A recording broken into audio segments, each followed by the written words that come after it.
All right, I'd like to bring the meeting to order. The objective of this meeting is for us to take a look at the audit for 2022 from the perspective of our vendor. And I think the first thing we probably ought to do is do introductions so that you all know who we are. So Mary, we can start with you, I think. Mary Shipman, I am the representative for King William. Barbara Sloan, Deutschland. Christy Schumacher, Hanover. I'm Barb Young from Goochland. Tom Shepley, Director of the Library. And then I think we'll go ahead. We've got a small enough crowd. I think we ought to introduce everybody. Dennis Walter, I'm counsel to the library board. Mike Reinhardt, Chair Becker. Okay, Kid Catherine, Business Operations Manager for the library. great. I'm going to let you all introduce too. George Crafts. And you all are Friend of from, the Goochland from Library, Goochland, yeah. Vice President of the Friends of the Goochland Library. Good. Dee Kaiser, I'm the Secretary of the Friends of the Goochland Library. Jen Strozier, I'm a member of the Friends of the Goochland Library. Jamie Stoops, Deputy Director for the library. Sharita Bradby, Deputy Director for the library. All right, great, great. We have been looking at the 2022 audit, which is not quite done yet, but it's getting there. Some of our committee met with the county people last week, and we wanted the opportunity to meet with Cherry Beckett folks so that we can get the perspective from there too, so we know what's going on, how it happens with the audits. So I'd be happy to open the floor to you first if you would like. Sure, you want me to? Yes, stand? yeah, Okay, that would be great. good. That would be good. Yeah, so our current state of the audit, we're really close. I've been working with Ken and Tom pretty closely over the past couple of weeks to get this over the finish line. And there are only a small handful of items that we're talking through and trying to resolve. But with that being said, I mean, we don't anticipate it would take, certainly not a month to get there. Just, we just want to make sure we get things right for the audit. I was going to ask you a question. Can you kind of explain the normal timeline? How do you all set this up so that, we make sure that it gets done? Right, so for audits, the way we plan them, we have multiple clients over the course of a year, and then we plan more or less a slot on here's the time that we have dedicated to working on the library's audit. And so it's been historically that time is around December, so something like that, and we prefer to get the audit done as early as possible, depending on what your timeline looks like. And then if things go beyond that time and it stretches beyond it, we're not able to easily get staff to help work on the audit because they're booked on other jobs and engagements, that it makes it very difficult to do work beyond that point in a timely manner, because it's when we can find somebody to pick up the work. Otherwise, we need another commitment to say that, okay, this is when we're going to have everything to you, and this is when we're planning to do that, and then we can try to schedule accordingly and then work from there. But without that, it can drag on a little longer because we have less people to work on it. Do you give us a project plan at the beginning, to say this is your window, this is when we're going to, I wasn't actually part of the original planning this Okay. year, but yes, there's usually a planning meeting that happens, and then we talk about timing and what that's going to look like from when we can work on it. So that is common. Okay.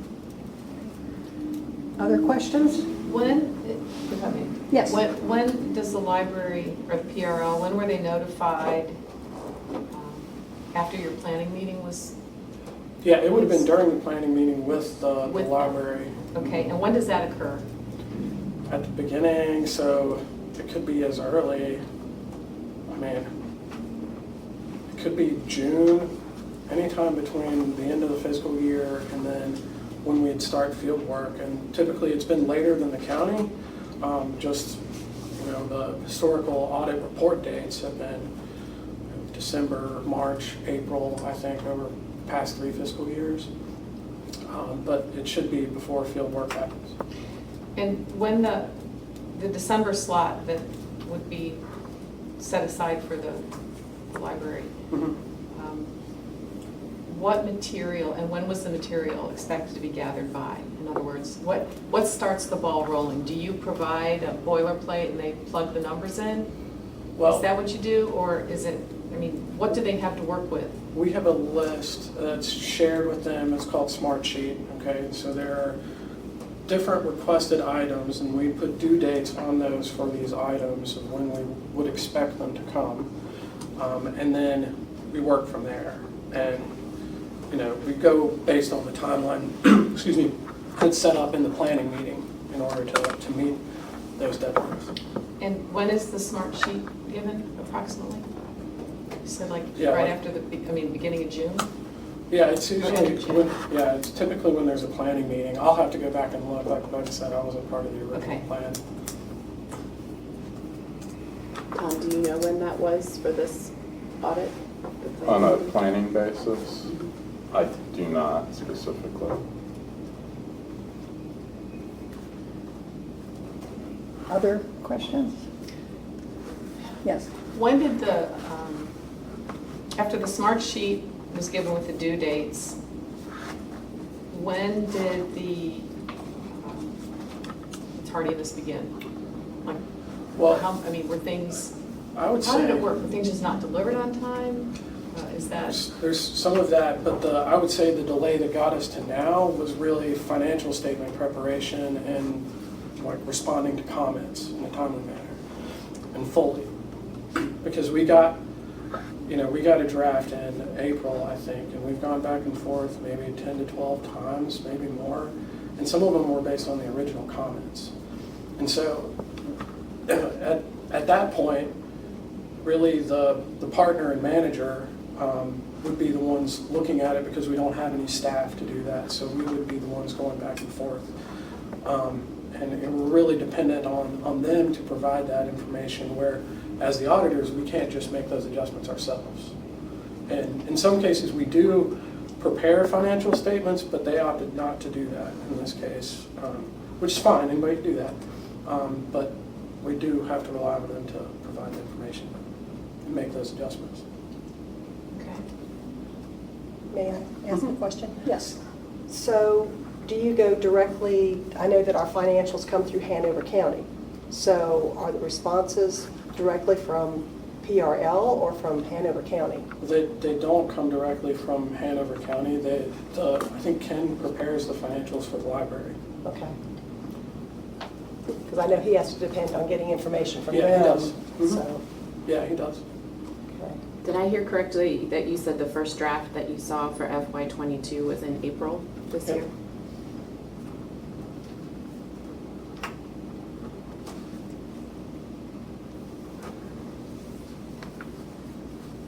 So I also have another question. Yes. So in this letter that we received from the Hanover County Administrator regarding the tardiness of this audit, it actually says that the Code of Virginia requires that each authority, commission, district, or political subdivision, the members of whose governing body are not elected by popular vote and having financial transactions in excess of $25,000, which is us, shall file an audit report within 5 months after the close of the fiscal year.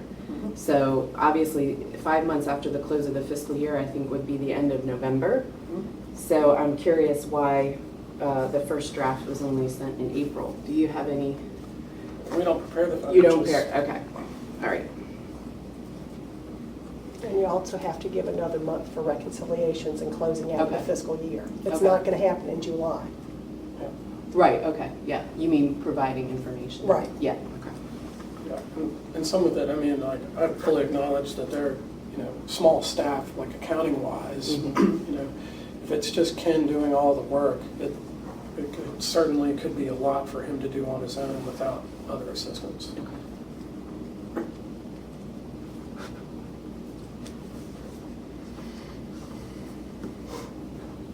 Do you all have any questions of Tom and Ken on this?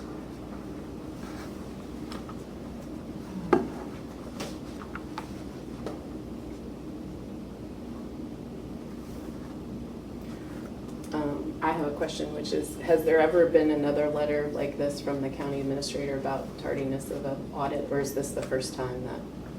It's the first time I've seen it. I've Okay. been here 3 years, but I don't know. I don't know what the history Yeah, is. we've never seen Okay. something like that Yeah. previous, so. Okay. Yeah. I have a question also about the 5 months. And Hanover requests that the audit report be done within 5 months of the close of the fiscal year. Then our slot isn't even until December, so we've already blown past that, their expectation.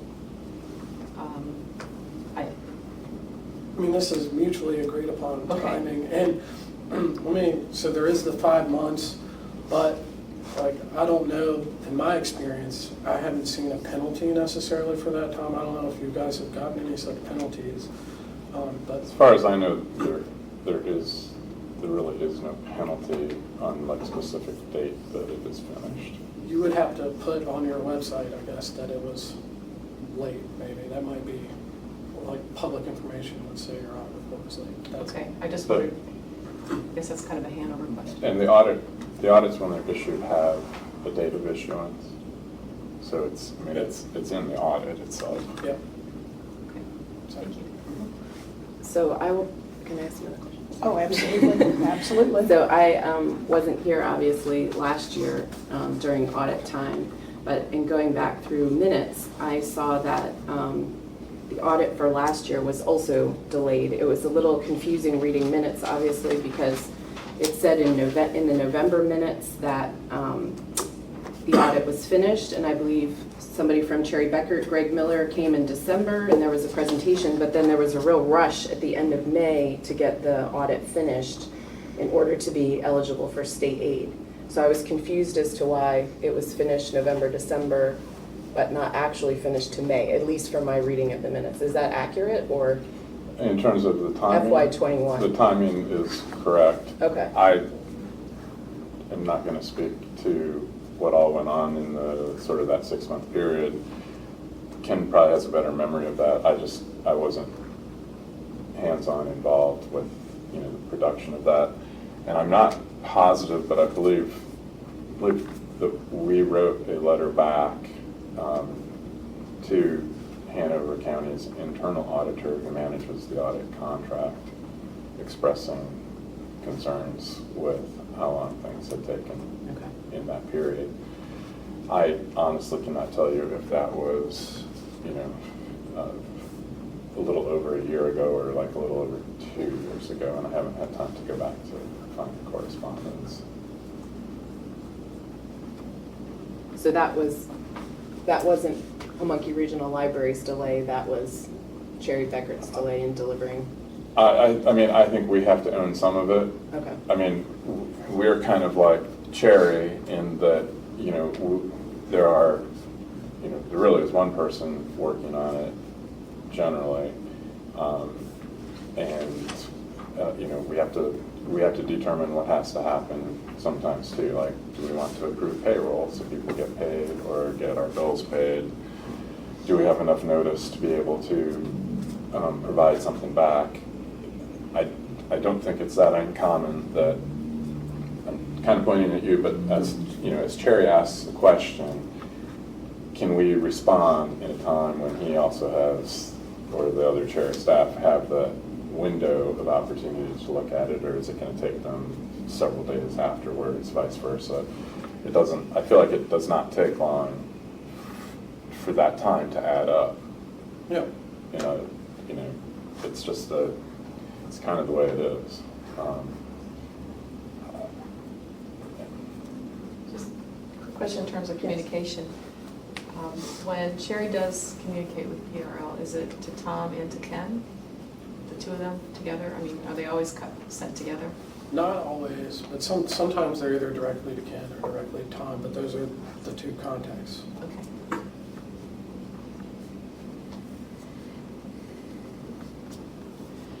I know one of the recommendations that came out of the county meeting last week was that the possibility of us at PRL hiring a consulting CPA. Is Getting that outside something? CPA help Yeah, to to help with it. assist with production of the statements. Yeah, I mean, I think that would help significantly if it was. Because I know Ken's plate is very full. Yeah, So, yeah, because it's not usually, I think from the past couple of years, from what I know, it's not usually getting us the audit support that's difficult. It's the financial statement production that ends up taking longer. And, the back and forth related to that. So I think, I don't want to recommend that you use somebody else, but I know you'll have a new accounting firm next year, but they could also prepare your financials and as part of their audit service. gotcha. Just thought. Mr. Shepley, is there a reason that we haven't done that in the past, allow the audit company to prepare?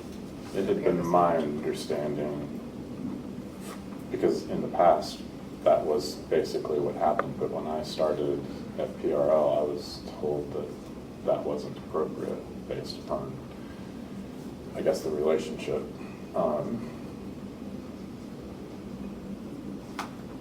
Do you want to add to that?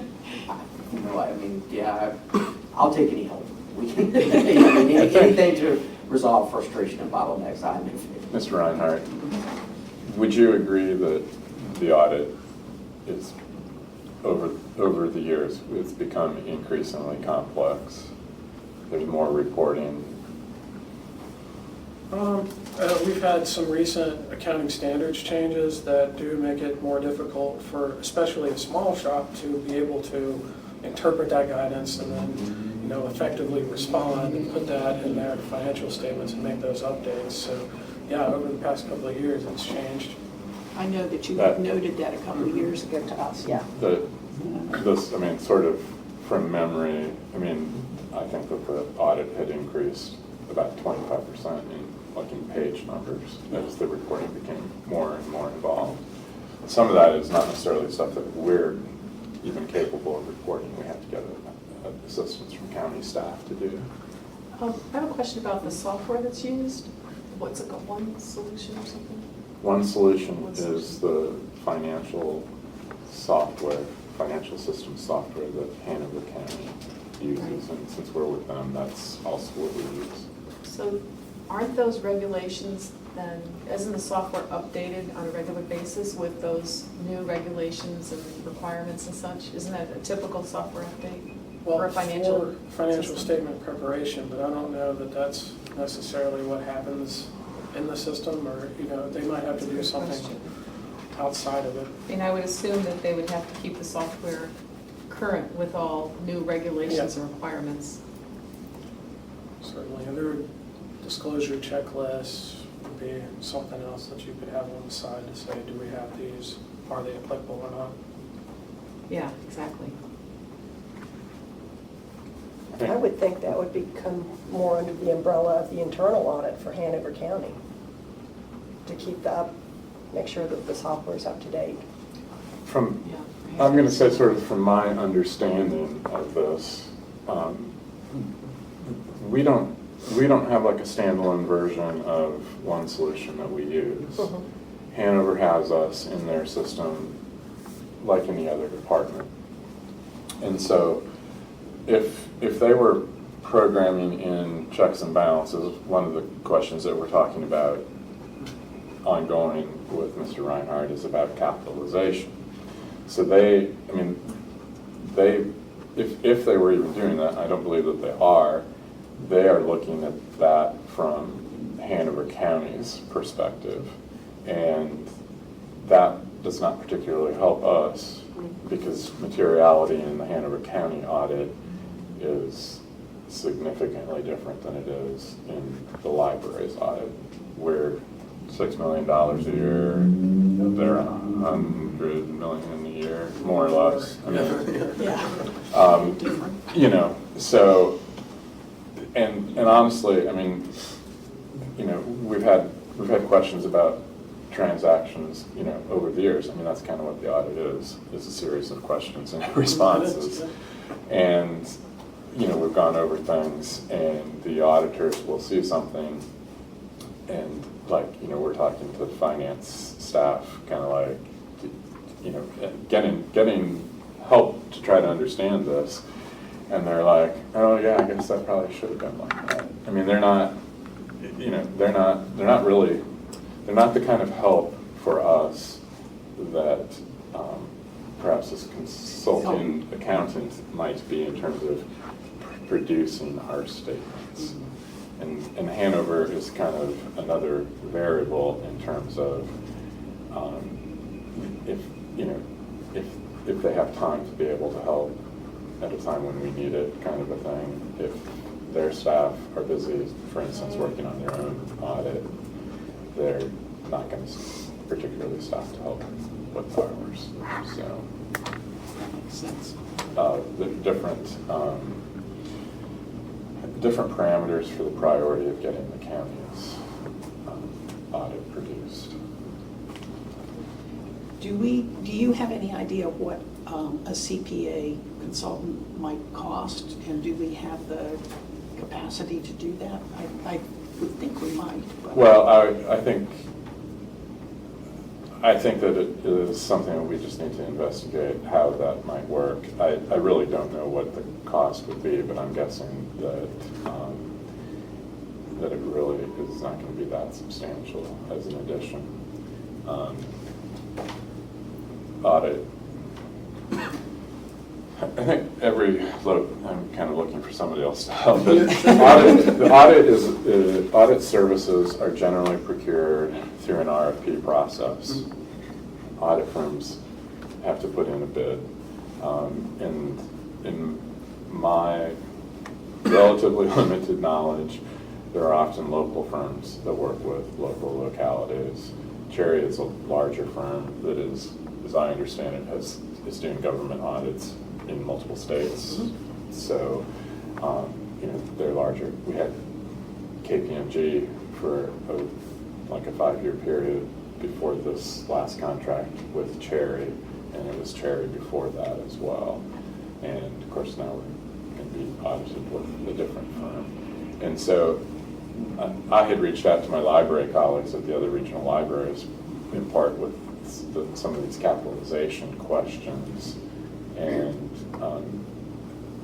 I only got one response of folks that have had any question about the capitalization, and their firm was producing much more of the statements. You know, getting reports from the financial system, and the firm is producing. So I think in that case, the cost that I was told off, you know, from the person's memory, was probably double what we're paying today. So there's cost in returns. So worth looking into, I'm sure. Yes, I think so too. I have a question about Yes. the cost of where we're at now, because I assume we've gone through the original contract, and so now being charged hourly, is that correct? Yeah, and there are rates in our engagement letter of what we would be charging per hour. And when was the contract, when did we reach the level, when we exhausted the contract, and when did hourly begin? Look, I think that was more May or June, so in the financial statement, back and forth. So since May of '23, you've been charging hourly?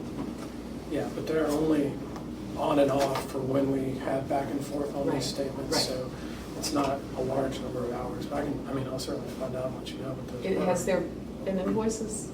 We haven't sent an invoice. We typically send those, we wanted to send them at the end of the audit, so we just bill the whole thing, or whatever that is at that point, instead of multiple smaller invoices.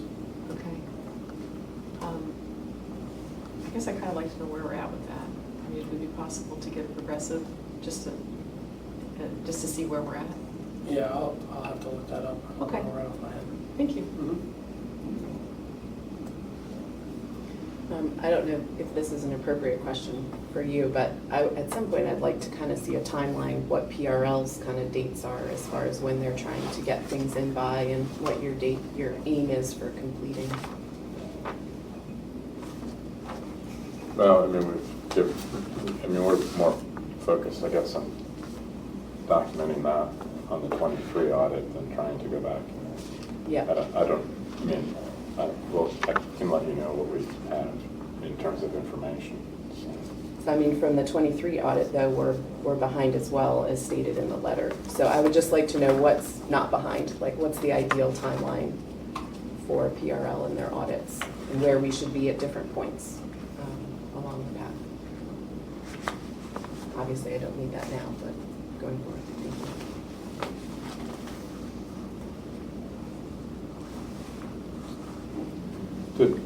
Sorry. Go ahead. Are we also sort of, if you are done with questions about this from Mr. Reinhardt, are we also talking about the 23 audit today? Or are we only talking about the 22? I thought we were only talking, but we do have information in the letter about the 23 audit too. So, and I don't know, do you want to ask some questions about that? I have one question about just how we're at with the, you sent us the table, Yeah. 23. Would you say that, see, today is the 12th? Mm-hmm. Would you say we're pretty much on target for that table? We have done work on all of the items through the 12th. Okay, that's good news. Um, Does that, by done work, does that mean delivered or completed? So, like I'll use October 6th about donated services reporting as an example. So we requested that information from all 4 of the counties, and historically we always ask the town of West Point and the town of Ashland. Of them, like the town of Ashland has been no contribution for as long as I've been here, and before. The town of West Point does provide information on what they contribute for utilities. So like, I haven't heard from Ashland yet, but I have heard from West Point. And once we have that information back, we still have to produce a schedule that then goes into the statements. But as you can see, I mean, this is from the auditor as donated services information. So, like I said, we have worked on them, and that's, I believe I was saying that after the meeting, doesn't mean that it will be completed because we've taken an action. It's, it's like a nesting doll box. You get one done, but there's another one, behind it to work on. I would also point out kind of in the, in the give and take, and that we're, sort of this idea that we're behind, there are things that are on the PBCs, and this is our updated timeline, but these were all requested in August from the auditor, but the item on October 15th about maturities, levels, credit, quality, rating for the investment disclosure, Hanover County Treasurer has to produce that. As I understand it, at October 12th, that has still not been produced. Okay, and you indicated this. So there are things, as you're talking about the Code of Virginia stating that, there's a desire to have these done in 5 months after the close of the books. There are some real challenges to getting that done, which I think in part is why they have a date, but there's also, there is no penalty, and I'm not trying to make light of that. It's just that, the library we're not losing anything because of the delay. I'm not defending the delay. I'm just trying to give you a perspective on that piece. But anyway, so we are working on all of these items. Can we expect to get, because I know we're supposed to have kind of weekly updates, perhaps get an update on this spreadsheet? Just so you can let us know how many more things have been crossed off the list, just a basic update on this table. There you go. Well, I wasn't. Asking, you shall receive. I wasn't 100% sure what what all we cover Covered in today, this, in yeah. this. So, that I have updated, the other information I've not yet updated, Okay, this is perfect, thank you. so. But like I said, it doesn't mean that everything is there. But this is the update as of the 12th. Yesterday afternoon. yeah. Yes, yeah, okay. All right. There's a date on it at the Yeah. top corner to try to, Status is 10/11. Yeah. I have a question, but it doesn't require Right. Mr. Reinhardt, so I Thank don't know if you. we want to let him sit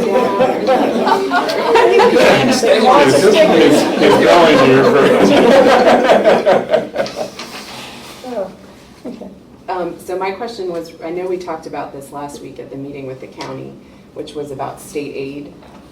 In the past minutes, it had said that if audits weren't completed by May 31st of the year before, that we could potentially lose state aid. Yep. Could you just speak to that and tell us, I understood from the meeting last week that it's not such a hard and fast deadline.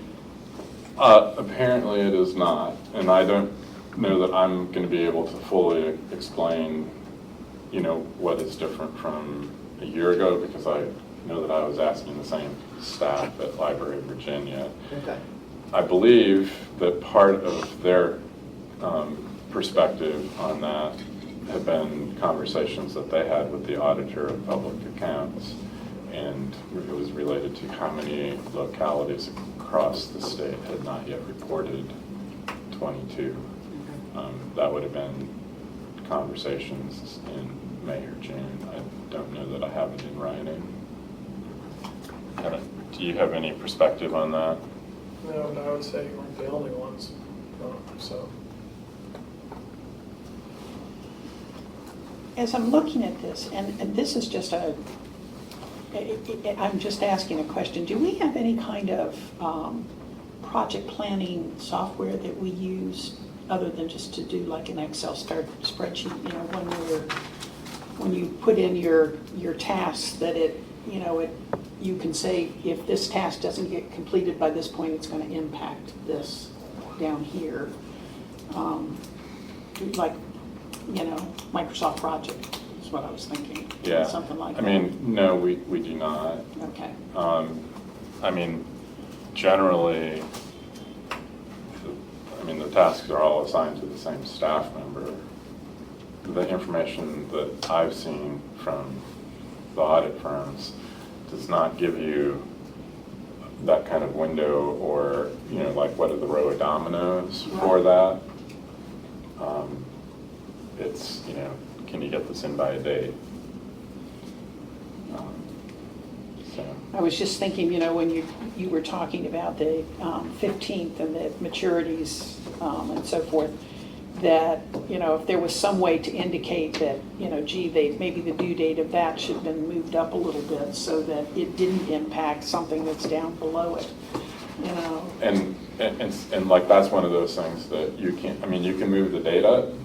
That's not going to change what happens in the Hanover County Treasurer's Office. And I dare say that they don't have control of that either. They have to wait until they have, lots of different financial information to be able to tell you what those things are. Gotcha. So, yeah, you can move the date around. Doesn't mean it's coming at that date. Okay, I was just curious. And that- I'm sorry. Can you get that? Yeah. That as an example, to not to beat a dead horse, but that's something that we don't have today. That means that, when we are working on the draft statements, the goal down here for the 20th of October, that's going to be something that's going to be highlighted in like red or yellow in the statements, because we don't have the information that's needed. But we're trying to produce everything that we can that is within our control. For those, that's not really the only thing that's Impacts is something. Yeah. beyond our control, so to speak. Yeah. I think it had. Sorry, I don't. Oh, yeah, it's fine. I have a copy in front of me, but I'm grabbing yours. reconciliation of the APA Cardinal report, that's one that we are still learning about. That's a new one. I know that Ken has spoken with somebody at Hanover County Treasurer's Office who I believe is trying to provide us with some assistance for that, but that's another one. We've kind of worked on it to where we can, and we had the due date on it. We have worked on it. I've You've crossed done your part of it, I yeah. mean, but I'm not saying that it's done and, yeah. Just a comment, just, Yes. and correct me if I'm wrong, Christie, about this, but in Tom. But I think I remember Mrs. Six saying that they too had a window of time dedicated to working on the PRL, and because we didn't provide what they needed, that window passed, and they were not able to provide the help that they normally would have until she said that she was swamped and unable to help PRL because we passed the opportunity, but that she and her team had ended up getting involved just last week. So in terms of waiting on Hanover, which I completely understand, I think that in order to optimize our time with Hanover, it's incumbent upon us even more so to be on their schedule as closely as we can. And it's not always perfect, but just saying that in order to get what we need from them in a timely manner, when they set aside time for us, we kind of need to adhere to that schedule as carefully as possible. So. Do we have a contact that we work with at the treasurer's office? Like, is it one person who takes care of Pamunkey Regional Library, or is it like? There are multiple people Okay. for different areas of their operation. Okay.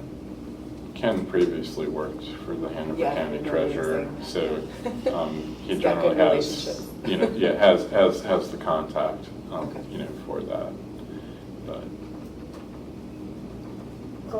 Do you have the notes available from the Friday meeting? Because I haven't received a copy. I have notes that we made, I just typed them up, that, I mean, I have a copy of this, but I believe I emailed those. Very possible. yeah. But Schumacher, do you happen to remember seeing those? You'd asked me to email these. I thought I had emailed No, them. you did. You Okay, did. You just- you emailed them the same day. But they didn't Yeah. get lost? No, I saw them. Okay, yeah. thank you. All right. Any other questions, comments?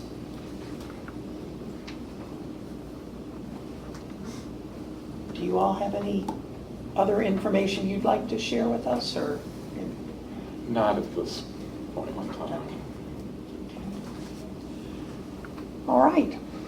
In that case, first of all, I'd like to say thank you for being here. Thank you again for being here too. And unless there are any other questions or comments, I think we can adjourn this meeting, and we'll take a quick break before our next meeting. Any objection to adjourning our meeting? No, we'll do it by consensus then. And he does view localities, not just one, infiltrate. Or not audit, to our bylaws. And what we, as I've been looking through the bylaws and so forth, but there's no way that we can revise all the bylaws today. But what we would like to do is take a look. I think the very first focus on our audit review is going to be to look at our committees, our committee structures, what the responsibilities are of the committees, how we select the members of those committees, and so forth. We're already into October, which means that we do not have functioning committees yet since July. So we need to get our committees moving. As we make revisions to the bylaws, what we have to do is we have to present these at the next board meeting, and then the following board meeting, they will be voted on. So as we're making revisions, we will be, we'll do the revisions in work sessions. We will do the recommendations to the board, and then the following board meeting, they'll be approved, hopefully. And we will do that kind of in a rolling basis as we do more and more revisions on the bylaws. It's going to take us a while, but it's been a while since they've really been revised, and we've taken a close look at them. Again, like I said, we're going to start our focus today with the committees. Then we would like to, hopefully today, we also could have some time to work on the definition of our officers and what the responsibilities of each of the officers will be. And I've kind of prioritized some things here. Another thing then we would look at will be the remote participation in meetings, electronically doing remote participation. Another section that we really want to look at closely is our citizens' time section. And then the meeting order, in other words, how the agenda will look as a standard process for each of our meetings. And then small changes to some of the other items in the bylaws. But those are some of the main focuses that we're going to look at in the next few months for revising our bylaws. I did want to just let you know, there's coffee over here, there's donuts over here, please help yourselves. And also that housekeeping, if you need to use the restroom, we have keys, they're sitting on a little table back here. And the restrooms are right straight out of the building, or not the building, the room here. So you go out, and so if at any point you need to use the restrooms, please help yourself. Before we actually begin with some of our work today, is there board members, are there any of you that have any comments that you would like to make before we start? Do you want to address the document that was posted on the website that had the bylaws with, what was that document that was posted? Yes, that's a good idea. If you go on our website, there is a document that we have that's to propose, and I actually have a copy here too. It's to propose changes. That what this was is about 2 weeks before our last meeting, we asked folks on the board to send in any suggestions that they had for revisions to the bylaws so that we could begin to figure out where we needed to really focus. So what you see in here, it's almost, for lack of a better way to put it, it's like a brain dump. It's, these are the things that I've been thinking about. Yeah, I'd like to see some changes. These are nothing on this document is etched in stone by any matter of means. These are things that were just people saying, as I read through them, I'm thinking maybe we ought to make a change here. So, yes. Do you have copies of that? It's on the Website? It's on the website, and I think you all passed it out at the last meeting. We received it at the last meeting. Yeah. Did you email it to us as well? Yeah, I did. I emailed it, I think, to everybody. I've got a copy here, if you want it. Go ahead, I'll be right back. Okay. It was under, it's this one that says proposed changes. It was the same place where the agenda was. Yeah, it was sent on the 25th of September. Okay, if there are any other comments, questions before we get started? Okay, the first thing that I would like for us to do is I would like for us to take some time. We've got some markers over here that they've put out for us. And you'll notice on the wall there are some charts here. And I thought it might be good if we would go around, if everyone could go around and put your ideas for changes and these are just for the committees. These are there's one for the Personnel Committee responsibilities, and then for Personnel Committee member selection. And then member selection should include how would we select those people?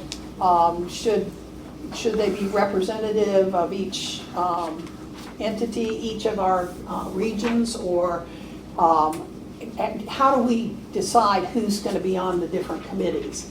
And then there's 2 of the charts for the executive committee and 2 for the finance committee. So I think it is almost quarter after. If we say by 25 after. Madam Chair, Yes. should we first determine if, or maybe with the board meeting I missed, I apologize, but have we determined that we need 3 committees? I I mean, think, before we start determining who's going to be on what committee, should we first determine what committees we need and what their function should be? well, that's kind of what, if we. I mean, because I do we need understand. a executive committee that I don't think any of us, at least me in my year on the board, have understood the purpose of? Do we need an executive committee and a finance committee and a personnel committee, or is it just a finance and a personnel committee that we need? Or is there, I mean, if it gets to be, after a while, it's an awful lot of meetings in a month that really have no authority to make any decisions, since the board's got to make all the decisions anyway. So that's my question to start. It's a good question, John, I agree. But I think if we start by doing this, maybe what will happen, you know, if that's the case, we may say, well, the executive committee, you know, what was put down for that really could go to personnel or really could go to finance. I think this kind of gives us a way to at least start with the 3 committees that we already had set up. And then from that, we can determine whether we need 3 committees or 2 committees. Good point, though. Very good point. Any other questions or comments? Okay, well, why don't folks get magic markers, and let's go around and you can put up what your responses to these different things would be, and then we'll look at the charts when we're done. Okay? You have till 25 after. Okay?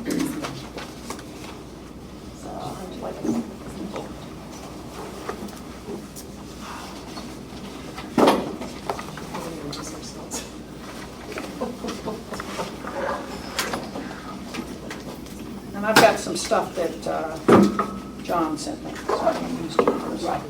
Robert, not John. John's right here. Robert's I erased one, I don't know how well that's gonna work on. Good day, my handwriting stinks. Pick your color. You need it higher on the wall to be able to. Yeah, you can move it up, I don't need it. Feel free. Yeah, there. Steak and chartreuse from periwinkle.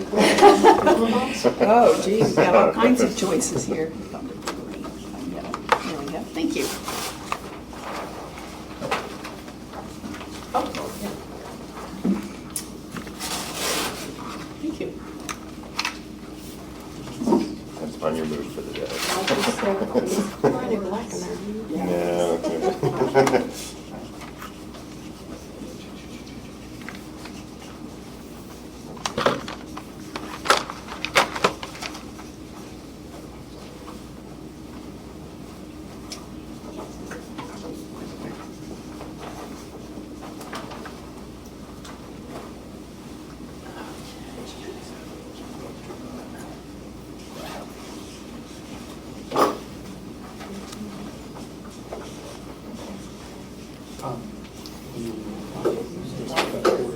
I was going to say, you may not be able to see some of these. I just feel like there's something there that was helpful for those. I mean, it's, like I just wanted to double check. Yeah, I It's know. not. The only thing that I pulled out from past was the executive committee. There were a few points about that in that May 2022 document. But I think that was the only one.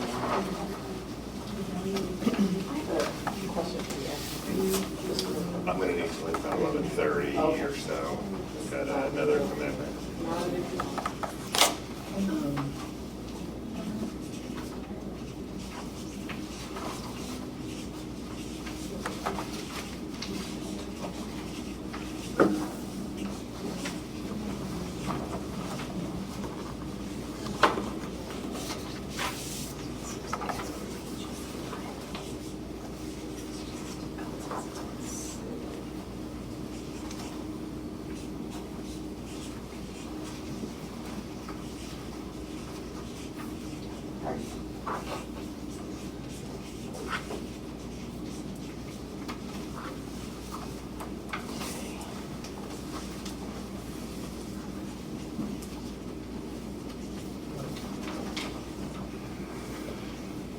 see that.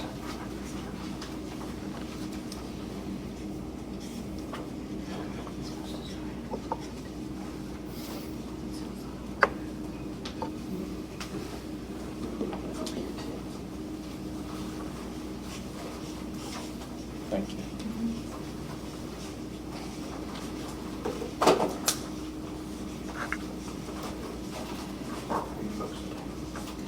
Can't read that. I know, I think we need You to get get a some darker darker one? ones, yeah.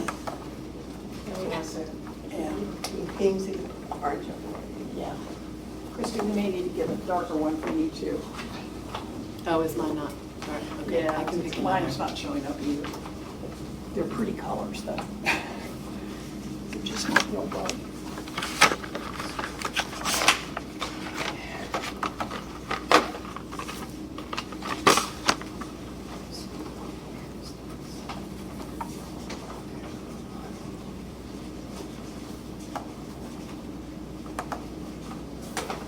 I'll write over top of those and see.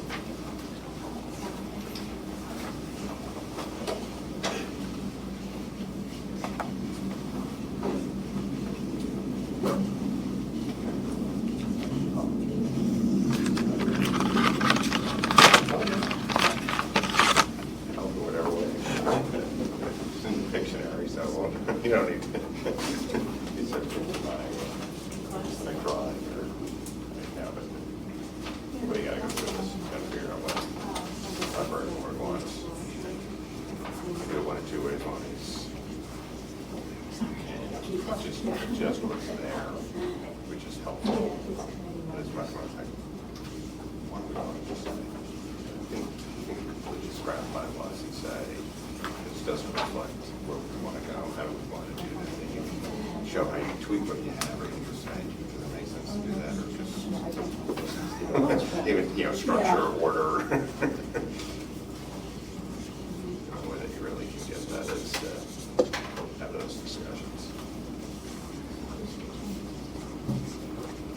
We've been here a lot, see how much work they're doing on the widening project.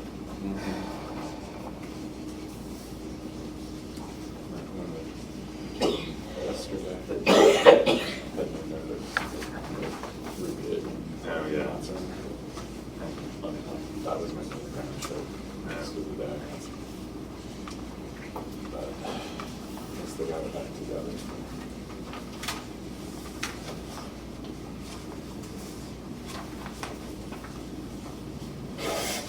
Tom, those numbers that Susan gave you, that's just direct expenses. That's not custodial staff costs. That's not any of that. That's just money we spend on the building.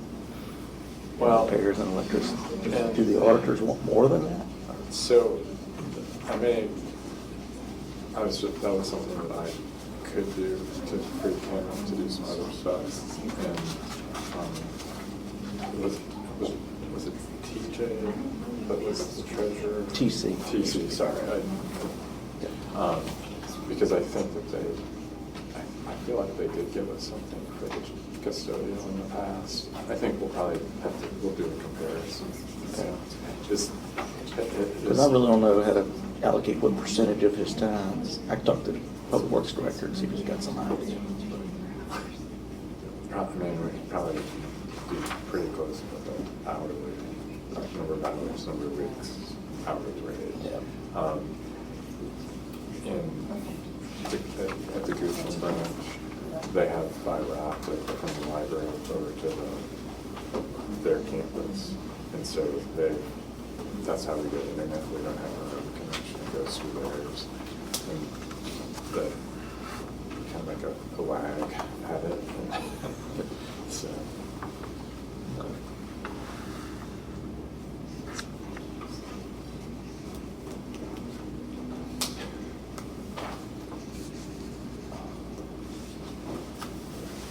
We're trying to do the donated services really local.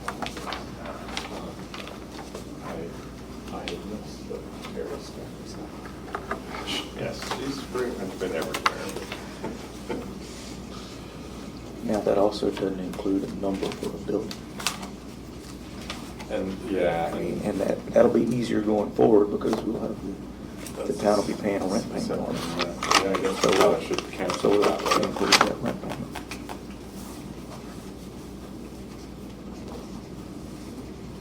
Yeah. Yeah, that's a very good point to Yeah. do that. But of course, that won't begin till whatever year we move in. Partial here this year. Are you guys in a version, is there still a version of Unix? What's your software? We're in Bright. I know at one point I got ready to toss it.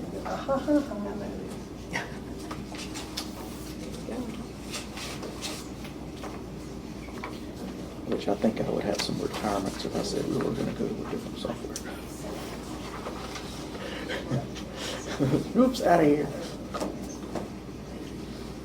The library system software is, in my opinion, kind of like that, but, you know, at this point in time, there's been a lot of industry consolidation. And, you know, you may think somebody else's system's gonna do what you want, if you don't know what it's not gonna do that you want it to do. King William did that. They went from Bright to Edmonds. It's been my There's been some experience questions. on computer-aided dispatch software years ago when I was over in Isle of Wight. We bought a new system, and what the system would actually do and what the salesperson presented to us seemed to be two vastly different things. Yeah. Yeah. Not cheap, but that cost. Conversion.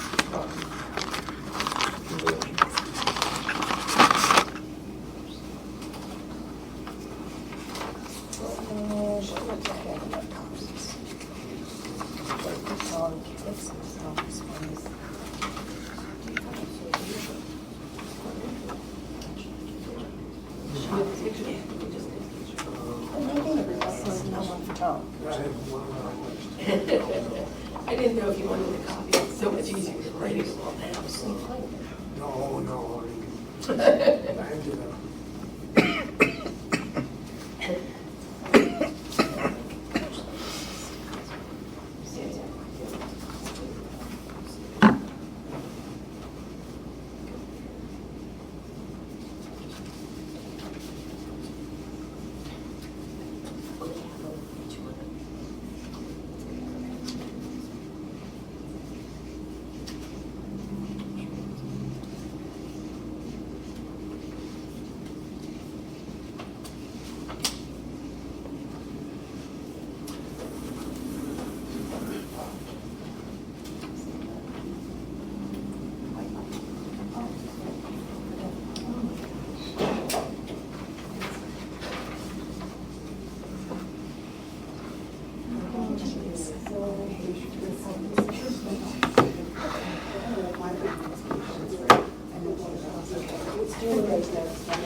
There's a lot to write in there. Sure. Thank you. I've got Bob's too. Thank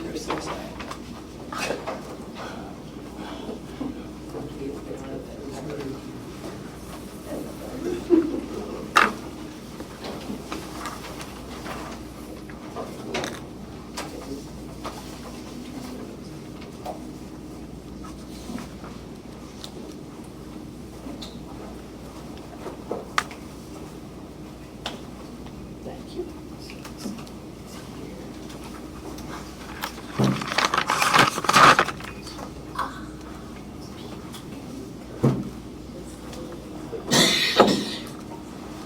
Okay, I think we are, unless you want to put something else. No, I was just Okay. trying to read what's back there. Okay, a suggestion was just made, we have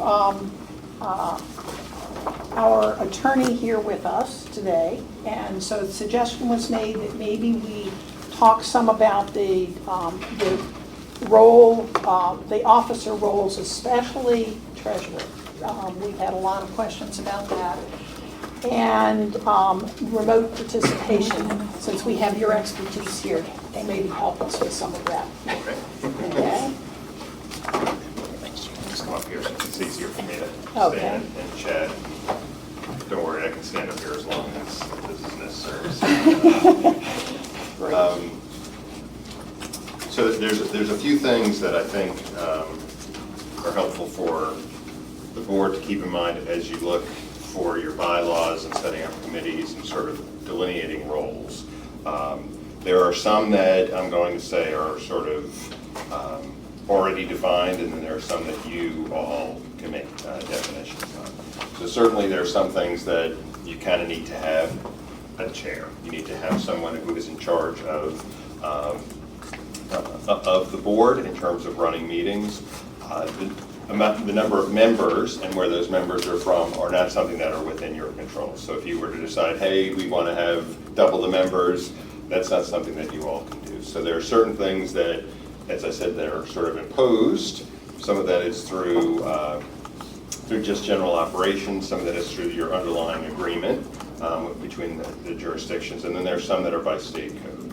And the one that really comes in through state code is the concept of the treasurer. And the interplay between the treasurer's role and the board's role is one that defies an easy explanation, but it's a little bit easier to understand if you look at how if you look at how other governmental entities operate. And I'll use the Commonwealth of Virginia as a good example. So we all know that the governor proposes a budget, and the General Assembly makes decisions about what that is going to be. So they make policy decisions about where money is going to be spent, and they have oversight as to executive agencies as to how that is done. Throughout the year, they'll have meetings. You'll see folks come in and say, here's what we're doing. Sales taxes, revenues are up or down. Here's where we sort of think, and then the General Assembly makes a decision. I have a pretty good sense that none of you actually know who the treasurer of the Commonwealth of Virginia is. I only know because I looked before to make sure that we had one. It's David Richardson. So the thing is, David Richardson you've never heard of because David Richardson does not have any policy-making role in this. The concept of a treasurer, at least in government entities, is really not someone who is evaluating sort of what's going on. It's more a matter of having custody of the funds. We all pay state income tax that goes to the Commonwealth. The Commonwealth's got to hold that somewhere. Bank accounts, it gets invested.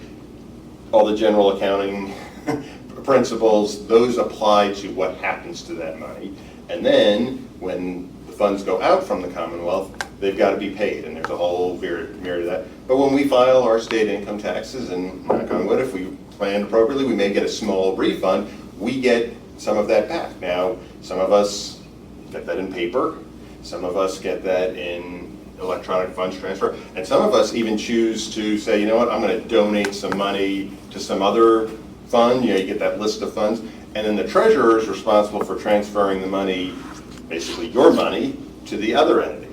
But at no point does the General Assembly sit down and say, you know what, treasurer, come and sit with us and tell us this past week what's happened. Now, obviously, the General Assembly doesn't have any role in that process. They do have an oversight role. But if the General Assembly were to get down too much in the weeds, they couldn't do their job, which is really sort of, I'm going to call it the big picture kind of thing. How are we steering this ship? Are we making sure that we can get to where we want to go? So that includes sometimes, do we have enough fuel to get there? And that's a question of, or do we think things in the future, are we heading towards stormy seas? Do we need to make sure that we can get to where we want to go? So as state code actually provides for a treasurer for all regional libraries. And much like the treasurer for the Commonwealth of Virginia, the treasurer for the regional library is largely, I'm going to say, an administrative function. And Mr. Shepley can correct me if I'm wrong, but that's my understanding of the way that treasurers have always been operating. Now, when you have entities that are not overly large, the actual spending of that and the policy, they get a little bit closer because how you pay those bills, when you pay those bills has a different impact on your ledger sheet or whatever than the Commonwealth of Virginia. So you need to have a treasurer. You need to have somebody who is identified as the person who is responsible for that. And historically, that has been the library director because it is largely an administrative function. And so as you look forward to how you figure out how all of these work, remember that you need to have a treasurer. That's not something that's like, oh, we're just going to assign, we're going to scatter that among all of us somehow and we'll just get it done. You need to have somebody who performs that role. The question then becomes that interplay between the day-to-day operations and the short, medium, and long-term oversight, planning, making the decisions about, hey, we've been paying rent. You continue, don't stop paying the rent, but we want to get to a point where for some of our facilities, we're no longer paying rent. We want to actually have those buildings owned by somebody, and some of it is, here in Hanover, the county owns those buildings, and it winds up being not a quantitative or easy to becomes an in-kind services rather than an actual dollars.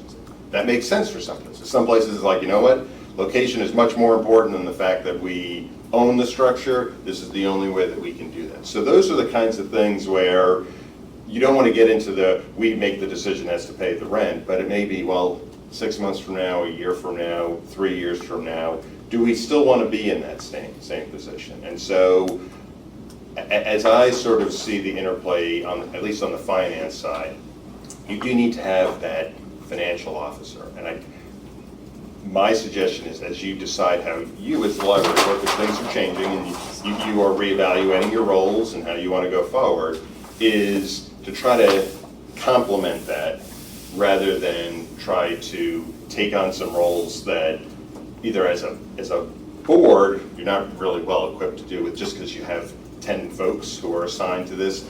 You don't want to have 10 people involved with every decision. But you want to have that person who's got the information to have a mechanism to readily convey that, so you can detect trends, so you can, if we're going to make changes, how simple is that? Is that sometimes things are theoretically possible, but practically challenging, and you need to know that as you make decisions. So you certainly have, as I see, as you determine where the committees are, I would strongly recommend that you try to be complementary or supplementary rather than sort of be duplicative.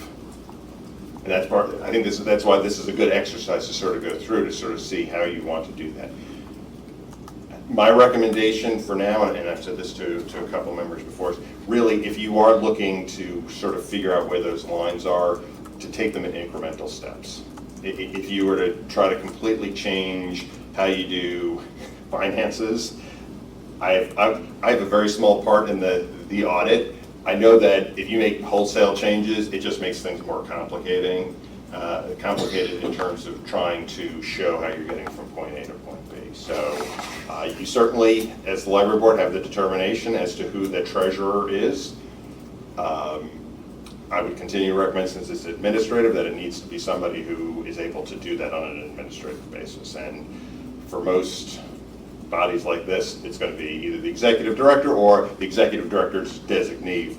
If there's a particular job position, Mr. Shepley can answer this, but I don't think the organization is large enough that he can afford to fully delegate some of these responsibilities that if it was a larger organization might make sense. So I'm not sure if that is helpful at all before we get into the discussions about committees, but I do think that the role of finances is something that certainly I know multiple board members are concerned about, and I think it's helpful to have that discussion where those roles are and just make sure everybody is sort of in the same level of understanding. And if we want to do some changes, that's the time to start thinking about it rather than before we set up a committee structure and assign roles. Sort of, we kind of want to make sure we know who's in which lane and who's next to those lanes. We're not saying that it's on a separate road that they're on their own, but we want, as I said, we want to sort of work together on that. So Not sure if that's helpful on the, at least on the officer side of things. Madam Chair, Yes. I have a question. Mhm. I think that, I know I got tripped up on the semantics of it because the library director isn't a member of the library board. Correct. So he can't really be the treasurer of the library board, but he is the treasurer of the regional library. Correct? Yes. So that's the difference, that he's really not the treasurer of the board, but he's the treasurer of the library. And that's why I think we, Yeah, and that may be one where we just sort of change the nomenclature, because I do agree that there are, I've been with other boards and commissions where you have officers, and some of those officers are not members of the body,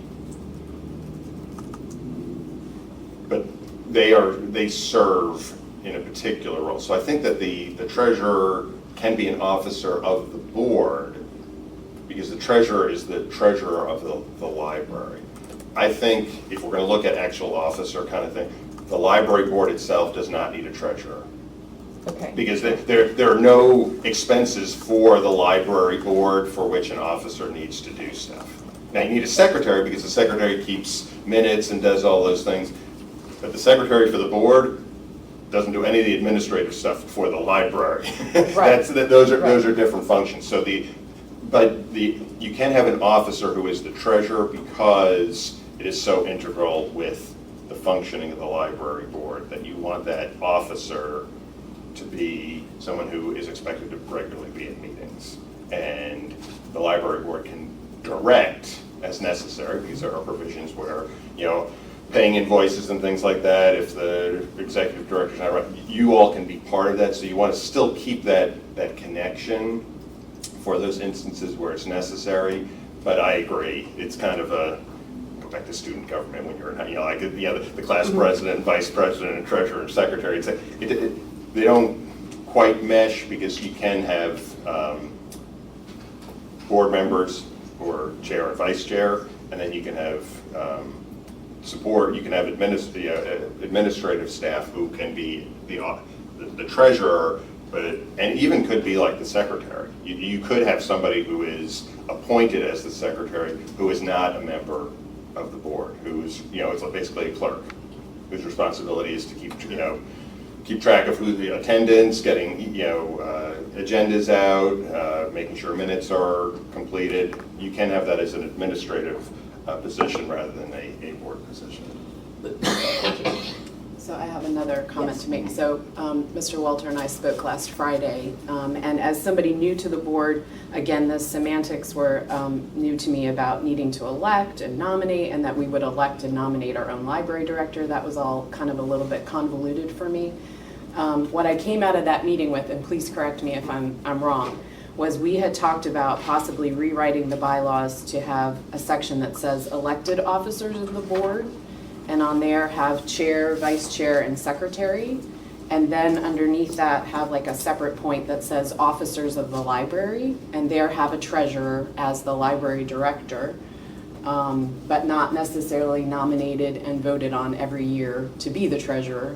And that there would be something written in there that they work in combination with the finance committee or something, the chair of the finance committee or something along those lines. Was that That certainly accurate? is a good way. Was an option that would help us just clear up what this really Mhm. means? Yes. Okay. That makes good sense. Yeah. Any other comments? Questions? So as I can say, as you envision the finance committee, and I'm not sure, I apologize, I'm going to have to leave at about 11:30ish or so. As you think of the finance committee, I strongly recommend that how best to sort of be that bridge, because one of the questions as you consider all the committees is what is the expectation of their role in the process? Because you can have committees who serve as, I'm going to call them sounding boards, listening, where they are the collectors of information. And then you can have committees that are not only the collectors of information, but those that then actually do some, or are delegated some roles. So they may have some oversight, or they may have some minor recommendations, so they don't have full decision-making ability, but is the expectation that, I'll use the finance committee because most folks are familiar with that, that not only will they receive more detailed reports, but they will then make recommendations to the full library board as necessary, but otherwise, the library board as a whole will continue to get sort of the 20,000-foot view, and the expectation is that no news is good news beyond that. That can be one, or it can be a matter of, we're going to flesh this out, and then in essence, you're going to get the same presentation with the expectation that there'll be fewer questions before the full library board. And you can do it either way. It's a matter, it's preference. Sometimes it's a matter of agenda management.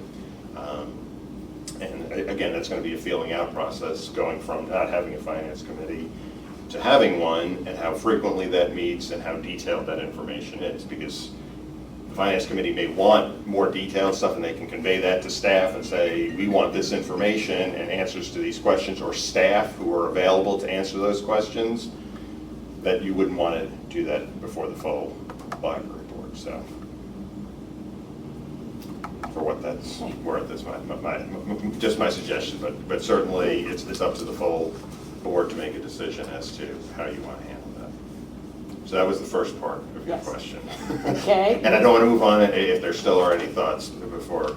I'd just like to know if there are any thoughts about kind of what I came out of that meeting with, just that suggestion of having an elected officer of the board section where we elect a chair, a vice chair, and a secretary yearly, and that we then form kind of an officer of the library section where the treasurer comes under, where we're not electing and nominating and electing him yearly, but that's just kind of a standing position. Does that help make it clearer as far as the bylaws? I think it would. I think it does, yes. And I like the idea of, the fact that the treasurer,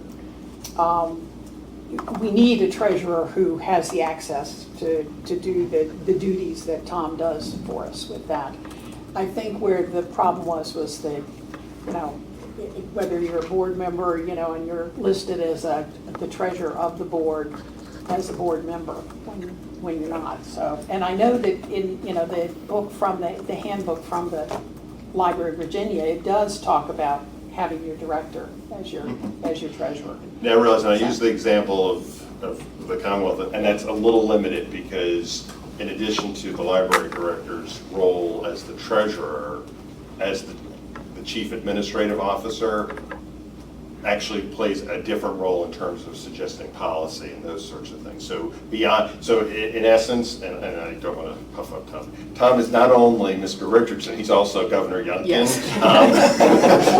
In the sense that not only does he sort of manage that, but he serves, as you all know, to support you and to suggest initiatives and to say, I detect these trends or I see these problems and I'm raising them to you and here's my recommendation. So his role is not just the, tell me, he's not the checkbook, but so in that sense it is a little different, but those roles specifically I think are helpful to have for somebody who's an administrative person on a day-to-day basis. Madam Chair, I have a question. Yes.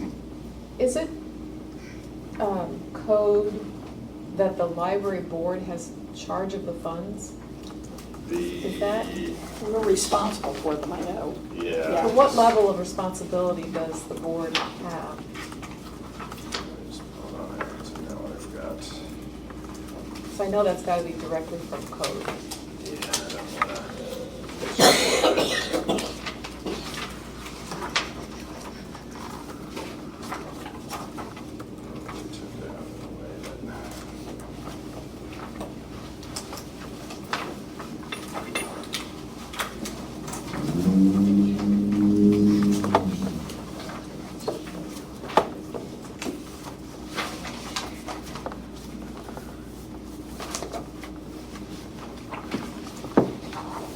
This is not code, but out of the handbook, what it says here is trustees must continue to fulfill their fiscal responsibilities, but their roles shift to maintaining an awareness of budget implementation and enforcing adherence to the budget plan.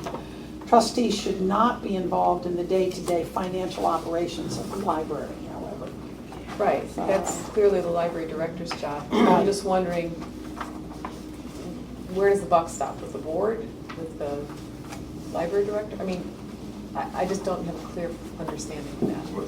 So what state code provides is that the treasurer has custody of the funds. The funds come from, and you probably have the cheat sheet. Yeah, okay, sorry. Yeah, so, because it's a regional body, the regional bodies contribute their shares. The money gets pooled together and it gets spent out. The library, the treasurer has custody of the funds. And in terms, so I guess I view the library board as having the fiduciary oversight role. Okay. And in that sense, it is a shared, the buck stops with someone. Because for actually making sure that things happen, that falls on the treasurer.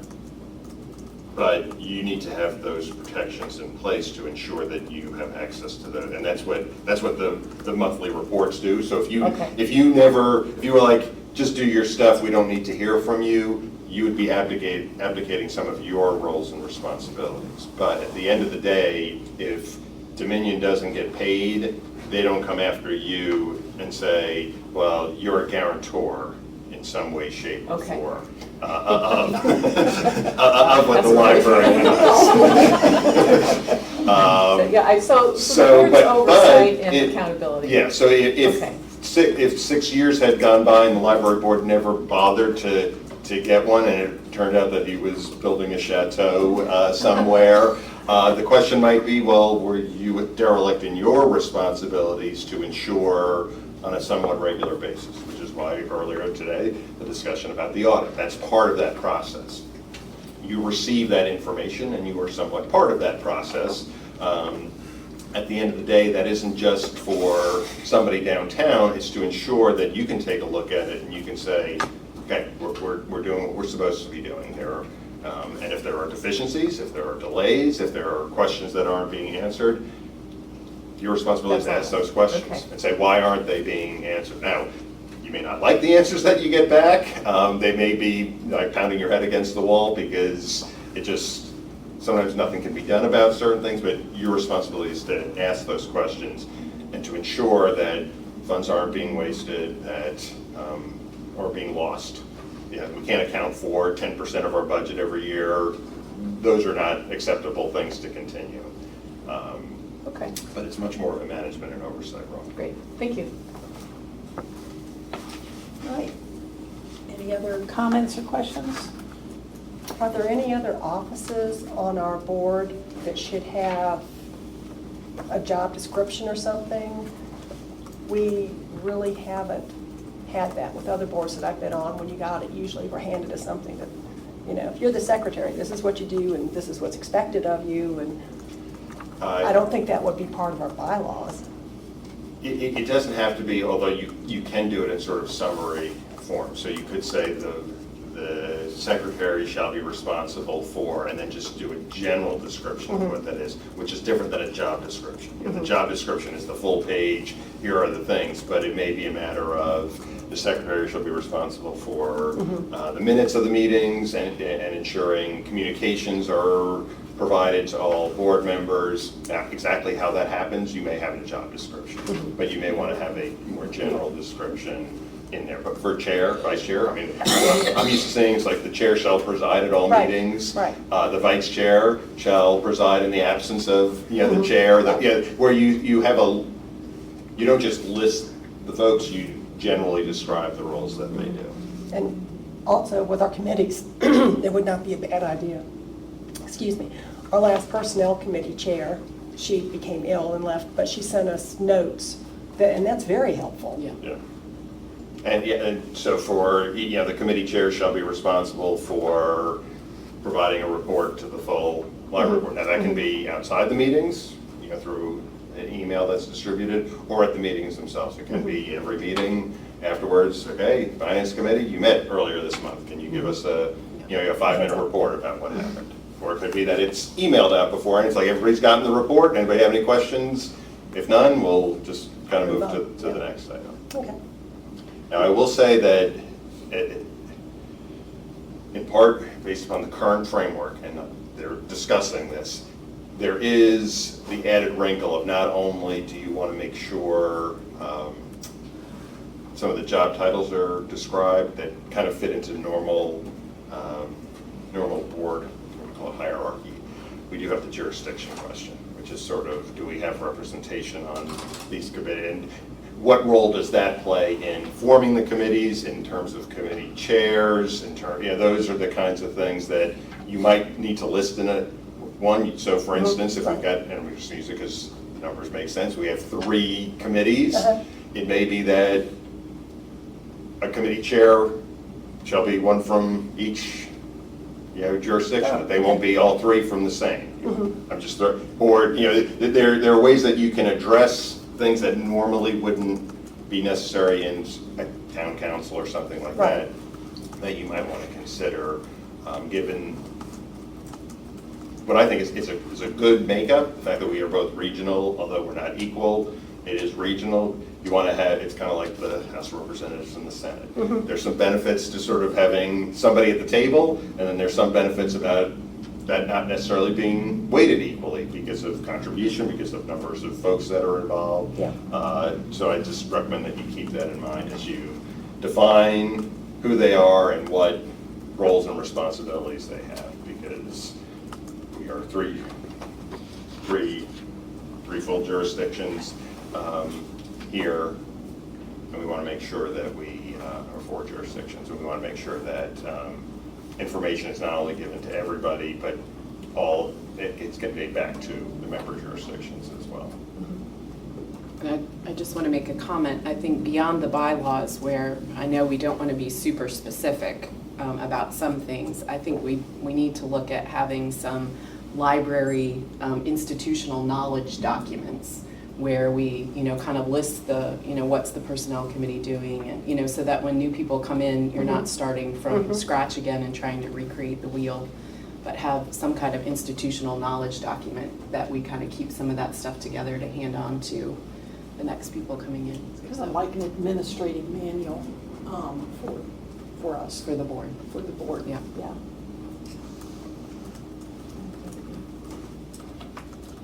So the second issue that you asked me about was the remote participation, and state code does provide for the ability to have remote participation. It does require that before that happens, the public body involved has to adopt a policy. There's different ways that can be done. You can have a separate standalone policy that's adopted that serves its purpose. At least in Hanover, most of the remote participation policies wind up being in the bylaws/rules of that entity. And I think that's helpful for a couple of reasons. One of which is it's easier to find. If you adopt a policy once and then never, it could be posted online somewhere, but unless you make it really easy to find, somebody's going to have to do a little bit of sleuthing to find where that is. Second part is it actually is helpful because you have periodic review of your bylaws. If you've got a remote participation policy, you will inherently then have a periodic review of that to see if it's working. And folks, you then also, if you have it within your bylaws, it makes it really easy to sort of say, the chair there's certain things that the chair has to do. And then if there are objections to that, you have your general rules for operating that are the same. So if, for instance, somebody did want to participate, there are times where the chair can say, sorry, you gave me, you've exceeded your limit in terms of personal ones, so I'm going to turn down this request. And somebody says, well, that's not really a personal matter. I don't like the fact that you're saying this is personal. This person's got a health issue. That's why they're not coming. There's mechanisms for challenging decisions by a chair in bylaws that in a policy, you have to really get down into the weeds to sort of deal with that. And so I think it's helpful to have there. Everybody knows where it is, and it's clear that it's your operating rules. There's no magic other than to make sure that you don't do something that's in conflict with what's in state code. I know in Hanover, the school board has a policy, the board of supervisors has a policy, the planning commission. They're not 100% identical, but they kind of are similar in structure. One of the things that I think you all will need to think about, and this is one that I think you need to discuss with staff or think about putting in there, is you have facilities that may have real technical challenges for folks to participate remotely. And that, so do you want to include some provisions for that? Because really the only requirements when folks participate remotely are generally, the person needs to identify why they're not there, where they are, which doesn't have to be open to the public, but they need to say where they are. And practically, they need to be able to be heard, and people who are speaking that they can hear. So it's kind of, you need to have a two-way communication. So it isn't just a matter of somebody's on mute, while they're on an airplane kind of deal. That's really not, that's not what's envisioned by remote participation. It is actual participation. And so, for the most part, if everybody's got a cell phone, they probably can do it, but you may want to just putting somebody's phone down on the table, but it's got, the volume's got to be loud enough that everybody can hear. I think most library facilities have access to internet, but there are some that even just the physical size of the space makes it challenging to do that.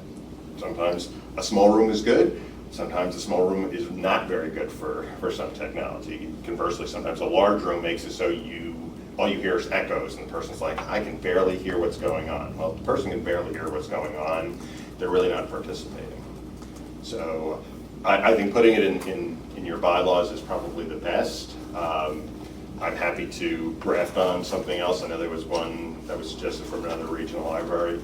They all work. I mean, it's just a matter of, so long as you understand what the process is and everybody's like, okay, that's fine. I need to notify the chair beforehand. I can't just call up at 5 minutes before the meeting starts and says, oh, I forgot all about the meeting. I'm just going to participate remotely, okay? It's like, you kind of need to have a little bit of notice so you can set it up. You need to have a quorum that's physically in the room, so you can't have, here you can't have 6 people participate remotely. That's partly why you have the advance notice, because you're like, we need you to come here for quorum purposes. Can you make it? And it's like, oh, okay, yeah, I'll be in not great clothes, but I can make it. It's like I've got to, those types of things. A remote participant is not included in the quorum? No, you need to have a quorum in the physical room for remote participation. Now, there's an electronic meetings provision that is a different set of things, which has got really confusing during COVID. Because electronic meetings are where you have a quorum that participates electronically. So the Zoom, the pure Zoom meeting is not remote participation. That is actually an electronic meeting. I see. Remote participation is where everybody's here and we're in COVID and 2 people have COVID and they call in. They are participating remotely. But the meeting itself can go forward because you have the quorum in one place. Okay, thank you. At the last board meeting, we handed out a draft for remote participation that was based on another regional library board.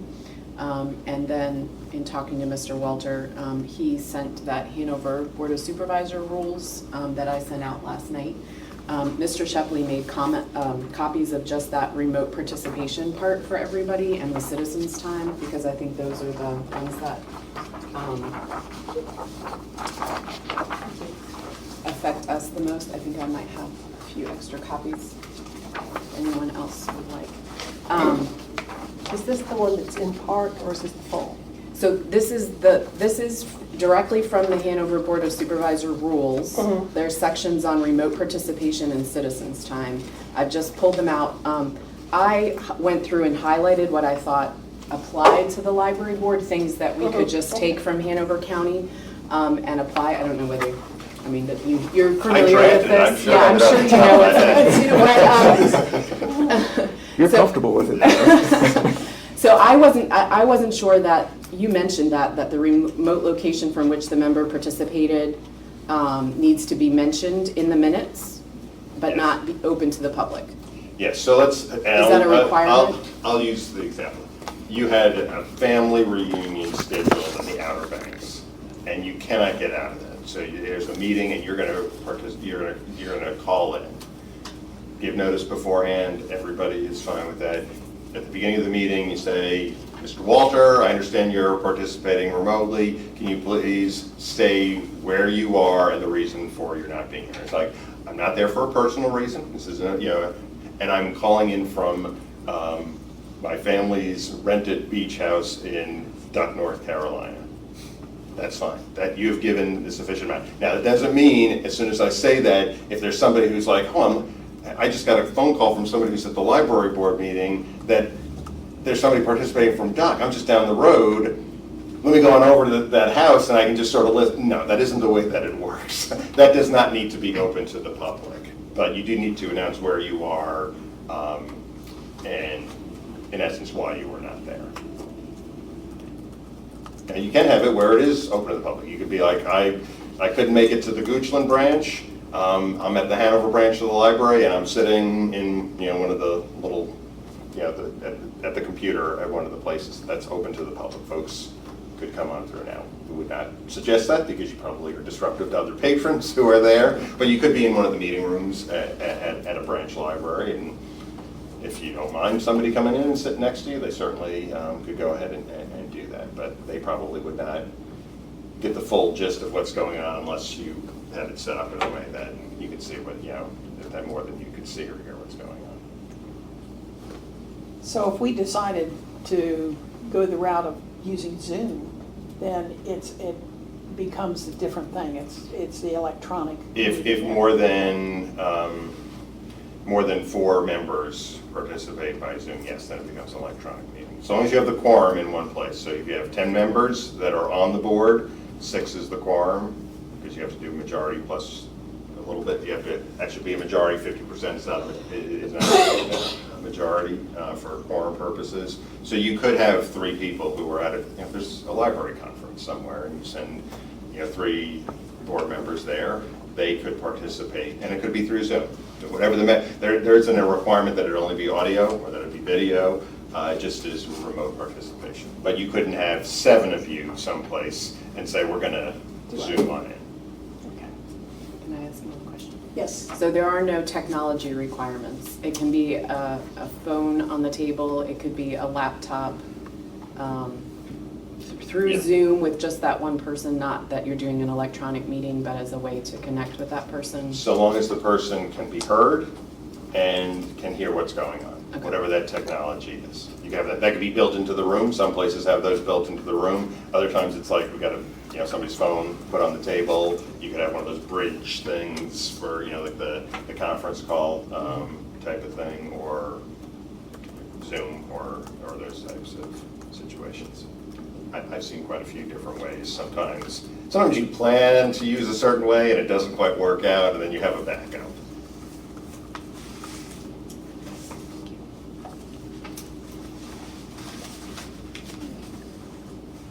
Any other questions? Comments?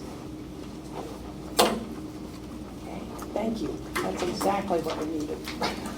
I will be over here for the next half hour or so Okay. before I need to leave, but I'm happy to help out Great. any way I can. All right. Do we want to, would you like to go back and work on the definition of the officers before we actually do the committees? Or do you want to move on to the committees and come back to the officers? I'm just thinking we have our expertise here.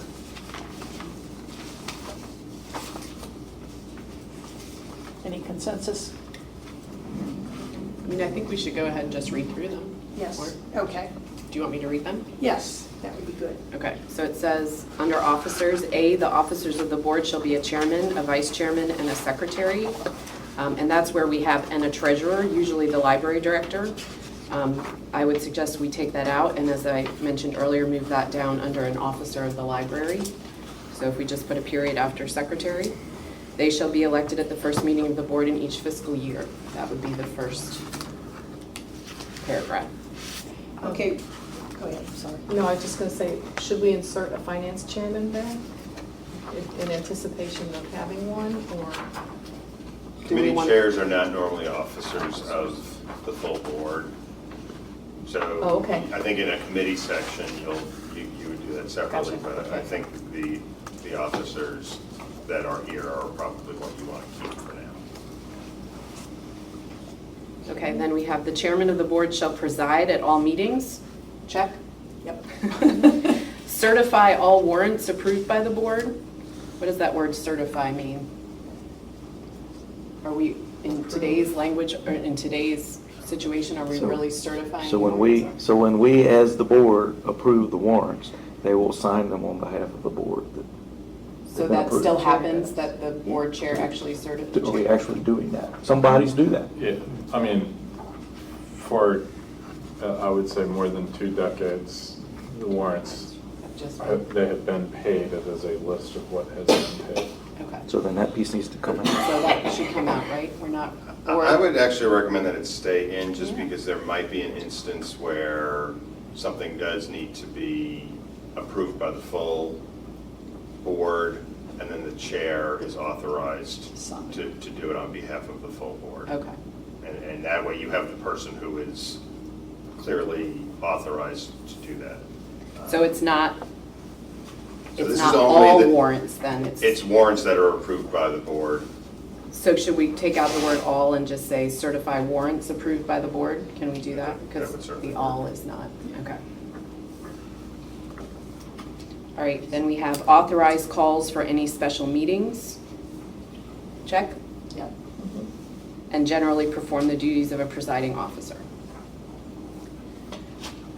Do we want to put anything in there about agenda as far as who's working to set the agenda with the library director? Is that a role that we see as the chair doing? Yes, Yeah. I would say Makes so. sense. Should that be part of the bylaws? That the chair works together with the library director to set meeting agendas? Well, I think the chair works together with the library director for pretty much everything. Yeah. It should be in there, that the chair, they kind of, it's important that they have a relationship. The more detail you have, the more chance you end up with a conflict later. So Yeah. if there's something that works in practice to just, we all agree that's what we're doing and doesn't have to be in the bylaws, that So you would suggest not putting in a piece about agenda? But we know the expectation is that instead of the library director developing the agenda by themselves, the library director will consult with the chair, and we all understand that, then that in practice would happen. Well, regularly interacts or consults with library director on an ongoing basis, just so it's clear that the chairman and the library director have open dialogue, kind of thing. That's the expectation anyway. Doesn't hurt. It is what happens, so, yeah. Are people comfortable with that kind of wording, that the chairman or the chairperson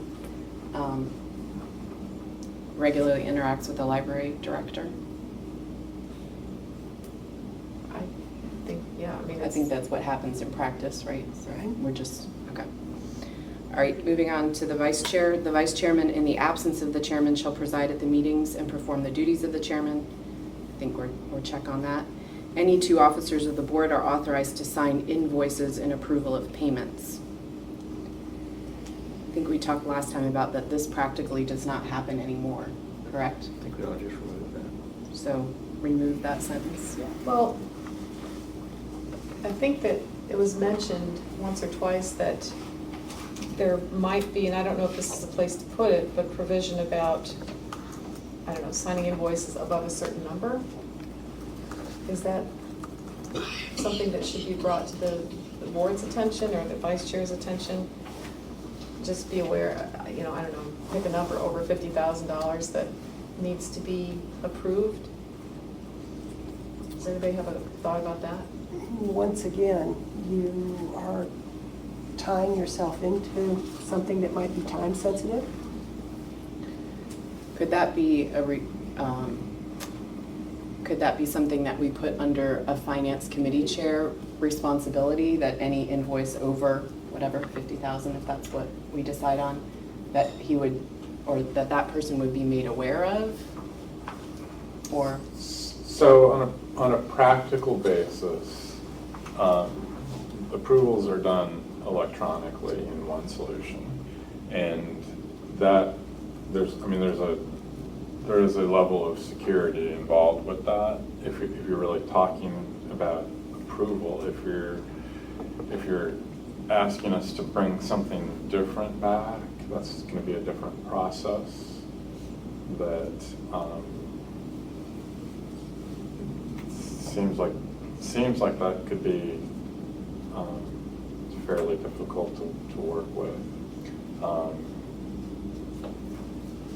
I'm not sure that I'm talking about approval so much as in just being made aware, you know, that we have Well- a number of large invoices this Well- month and this is what they're for. or- Don't we receive those in the list of warrants at every meeting?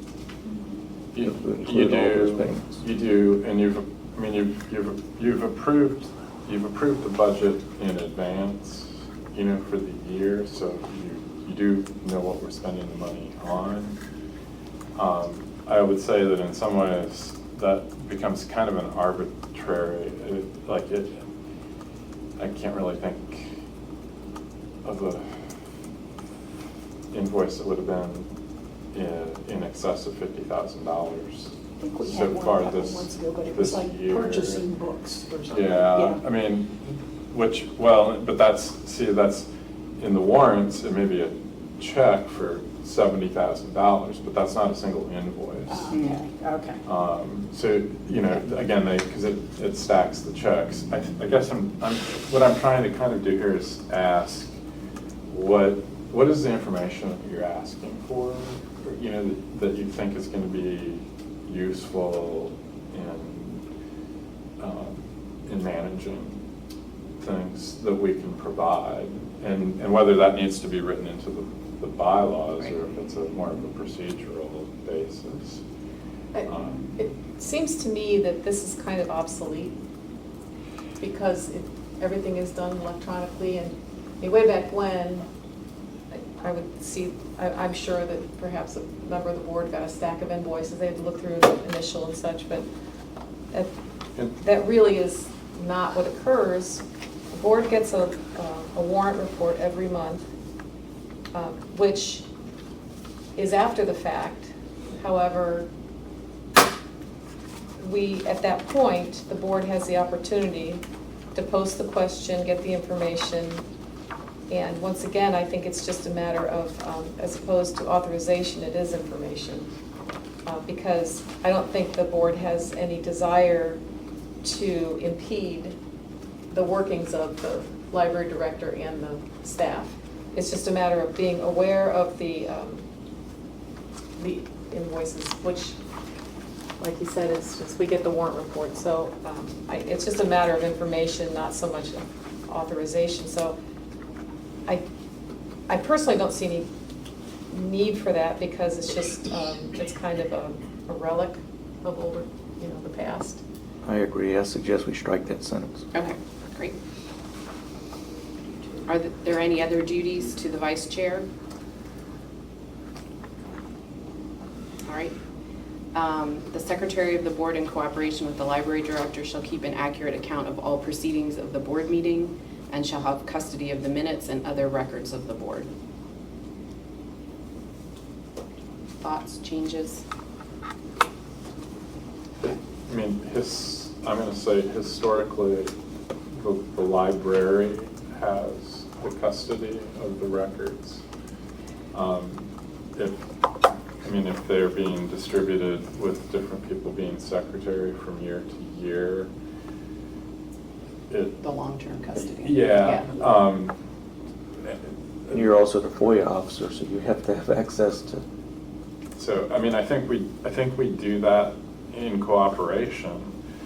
I think it's just about that long-term custody of the minutes and other records. That's my. Shall we add and shall, in cooperation with library staff or something, have custody of the minutes and other records of the board? Or along I with. think maybe, Change custody? Yeah, change custody. Because I have, you know, from the last 3 years, I have all of the minutes that we've done, and I have all the versions and whatever, but Tom has the final. He has, that's what has to go to the library of Virginia. So. I mean, I think really if you ended it with a period at meeting, the other things are just, yeah. To it's John's all- point earlier, are being taken care of. Yeah. Okay. Thank you. Okay, and then the suggestion is that we then have like a point 4 that says officer of the library. And under that, we would have the treasurer shall have charge of the library funds and shall make available a monthly report to the board on the state of the funds. Check? Are we good with that? That's the first sentence. Read that. From the again. actual bylaws. Okay. Did I strike it? Yeah, Oh, I think so, yeah. Okay. The treasurer shall have charge of the library funds and shall make available a monthly report to the board on the state of the funds. Okay. The treasurer of the board, the library director, in parentheses, is authorized to sign invoices and approval for payment.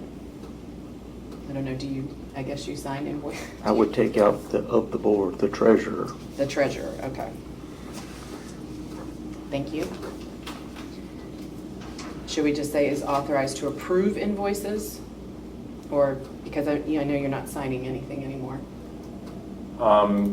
Yeah, I'm trying to, could you read it back? I'm sorry. Yes, sure. So the first sentence is the treasurer shall have charge of the library funds and shall make available a monthly report to the board on the state of the funds. And then we have the treasurer, we're gonna strike of the board. The library director, in parentheses, is authorized to sign invoices in approval for payment.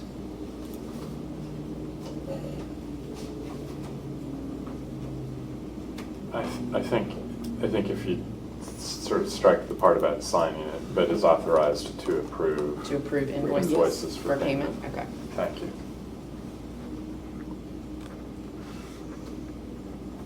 The last sentence is, oh, sorry. So the beginning of the sentence starts of the board, in paren, library director. I think what we're We took suggesting out is we take out of the the board, board. and it just says the treasurer, Yeah, okay. parentheses, the library director, is authorized to approve invoices for payment, period. The next sentence is, in the absence of the treasurer, any 2 officers of the board are authorized to sign invoices and approval for payments. Do we need to strike that portion as well? I believe we do. Consensus on taking that portion out? Because if there becomes an issue, say Tom becomes incapacitated, we're gonna appoint an interim Somebody else? to fill that position. We don't. Okay, those are all is there anything, I guess, as we go through the process of committee, maybe there are things we want to add to this. Yeah, that's what I was thinking. We may have other duties that we put in here as we're going through these Okay, committees. yeah, but that's the officers. Okay. Okay, do you want to address the electronic access before we move on to the committees so that we still have our expertise here? Okay. And I'm going to turn to you, Christy, again with this, because you've done a tremendous amount of work on this. Well, I just cut and pasted. Yeah, I know. But before we get into the detail of it too much, can I share my experiences with the process in general? Sure. Of course, I've been the town manager, staff to the town council, oversee operations of the town. I'm also chair of a regional airport authority, member of a planning district commission board, and chair of a public access authority. Each of those has varying levels of technology available to them. And the town council has opted not to do remote meeting participation because of those challenges. A lot of the times, I'll give an example, we had a member of town council previously who had a house full of pets, and during all the declared state of emergency by the governor and electronic participation and so forth, when the rules were much more lax than they are now, she participated in a meeting, and we would hear from the parrot as much as we would hear from her.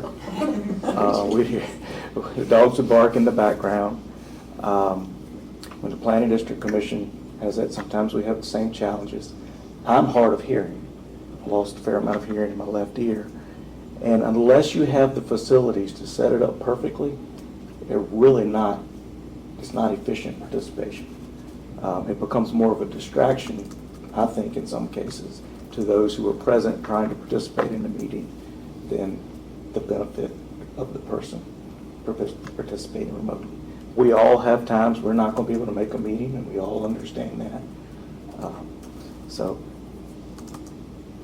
personally, I would prefer not to have remote meetings, but if that's the will of the board, obviously that's what we'll do. But it's not a perfect situation, especially if we're going to rotate around from branch to branch that has different levels of.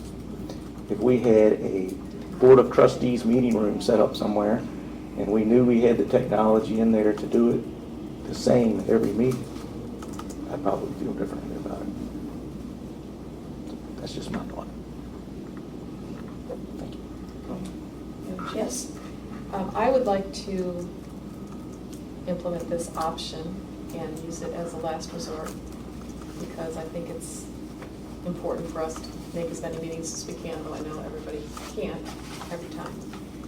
I also think that the person required or requesting remote participation provide how they're going to do it. Is it going to be FaceTime on a laptop? Is it going to be by a phone? How is it going to happen? And then the chair can decide, or the board, however we figure it out, can decide if we approve the participation or not, dependent upon the level of access. And in terms of dogs barking in the background, isn't that what a mute button's for? I mean, the person was being irresponsible, in my opinion. Because there has to be certain etiquette when you are participating in a group setting electronically. And if you've got all hell breaking loose and, behind you, you gotta hit the mute. So I think there are nuances, but I think overall, in extenuating circumstances, we should encourage board participation, as fully as possible. It may not be perfect, but I think that we need everybody's voice as often as possible. And like I said, it may not be perfect, and we might have some, learning curves. But I think that in this day and age, it is important to encourage full participation of the board, however we do it. And I think that is something we need to dive into and figure it out. And perhaps one way to make sure it's more effective is how we implement the access, phone, laptop, however. Yes, Mary. Living in a place that I don't have broadband access and having experiences with other people with hearing issues, other issues, I think it would be best at this time, with as many of us that have, even our library, which has broadband, has outages. It's just, you never know what's going to happen at that time. And I would love to say that, we're at a place where we should have these good connections, but even our library branches, it can't be guaranteed. And it's like you said, with the size of the space, there's a lot of different things that come into play. You can, have the best plan with your laptop or your phone, and then the battery dies. So there you are, stuck until you get to plan B. So anyway, that's maybe next year, life will, be more connected. Any other comments? I'm gonna speak in favor of us doing it. I know that the last meeting, I would have loved to have been able to be on a call with the meeting. I could not be there physically because of my knee. So I think it's, I know we've got challenges when it comes to the electronics, and I do agree with you on that, depending on the facility, depending on the, person that's calling in. But I think that we need to try to open up this access as much as we can so that we can have, I feel like I missed an awful lot not being there last time. I've you know, but I think we ought to try it. So.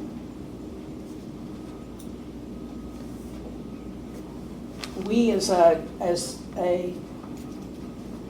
small committee can make recommendations to the board. We're not going to make the decision here as to whether we're going to do it, but we can make the recommendation to the board that we do it or not do it. And so I don't know if you want to take a straw vote here to say whether we should move forward with trying to do it, or how would you like to handle that? I would like to have a full board discussion about it. I don't think there's any reason to kill it now. I think it's something that the other board members would like to perhaps weigh in on. Okay. Any other? Is there some way to write within the remote participations the piece about the technical aspect? Like, obviously, if we can't get somebody, there's nothing we can do about that, right? Like, if there's a technical issue where for some reason a library can't have it, or the battery of the phone goes out or something like that, that we will, because here, of course. We'll make every effort. Right. Yeah. It says here, the board shall make, this is what Hanover County says, the board shall make arrangements, this is the last sentence, sorry. The board shall make arrangements for the voice of the remote participant to be heard by all persons at the primary or central meeting location. So obviously, if, you could say, we'll have our best effort, make the best effort. And if it's not possible, then, we can't do it. Right. Participation will be disapproved. Disapproved. Um, Because I think for me, hearing that it can be a phone on the desk or it can be a laptop, like obviously I don't know whether the library has a laptop that could do like a Zoom situation. Some of them do, because I know we do it at Goochland. I think that I would say, can we do Zoom? Yes, we can do Zoom at the branches. Can we do Zoom in a way that's appropriate for the Zoom to be presented as a public meeting I think it's still sort of a question. Correct me if I'm wrong, are we not talking just now about board participation remotely? Yes. So can't we Correct. just do FaceTime? Something like that? I mean, something as simple as FaceTime as opposed to creating a Zoom? That's only going to allow one board member to participate. Yeah. I mean, Right, right. So, well, So if you have 3 board members that need to participate remotely, which you could have. you'd if you need 3 required it. laptops, right? Theoretically. If you're going to do FaceTime. Yeah. If you do Zoom, of course, you could get everybody on the same thing. If you're going to do a phone, you'd have to have a conference call with everybody on there. So we need to think beyond, it's just going to be one board member that wants Yeah, to that's true. participate remotely. Yeah. And Zoom works really well as long as you have a host that can manage it. And Zoom and the other platforms out there. And you have the microphones available to make sure that the board members can all be heard by the folks remotely and so forth. So it can be done, there are just challenges to do that.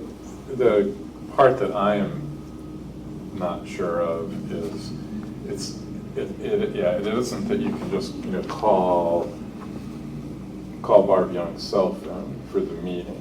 It has to be heard by everyone in the room, and that's where I start to have some questions. And will the cell phone, will it break up or not? There are some questions for will it work that way, and that is, as my understanding, sort of maybe the phone would be a low level of that. But- and not talking about the public participating at all. Just you all have to be able to participate with the public that's here. I mean, even without remote access, this room's fine, I can hear everybody. But when we were at the Atlee branch, I couldn't hear the people on the far end of the table, and we're all in the same room. So that's the kind of thing we need to perfect meeting together before we figure out how to meet remote.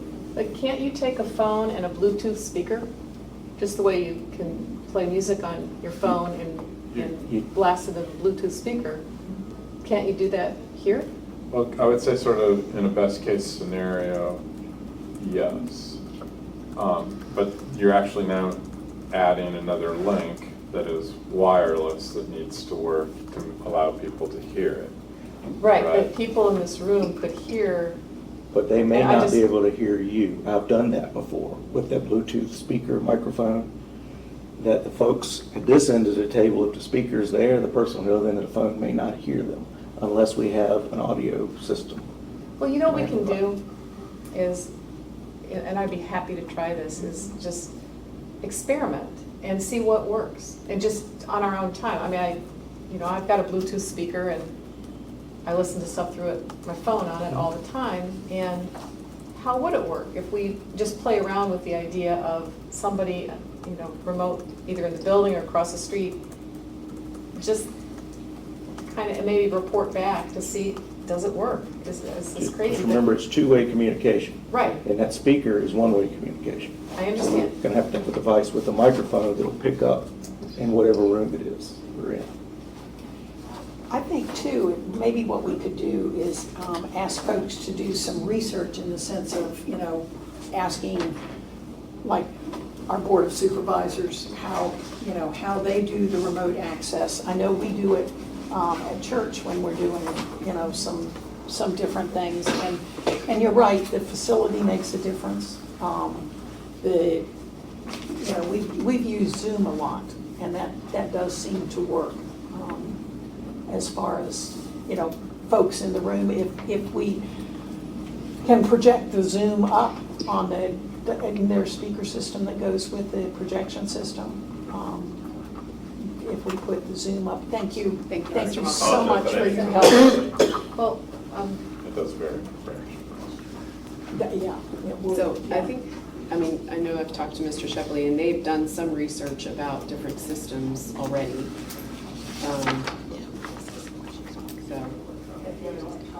So if we've got, yeah, I mean, I know, I don't know if you want to say anything about that, but.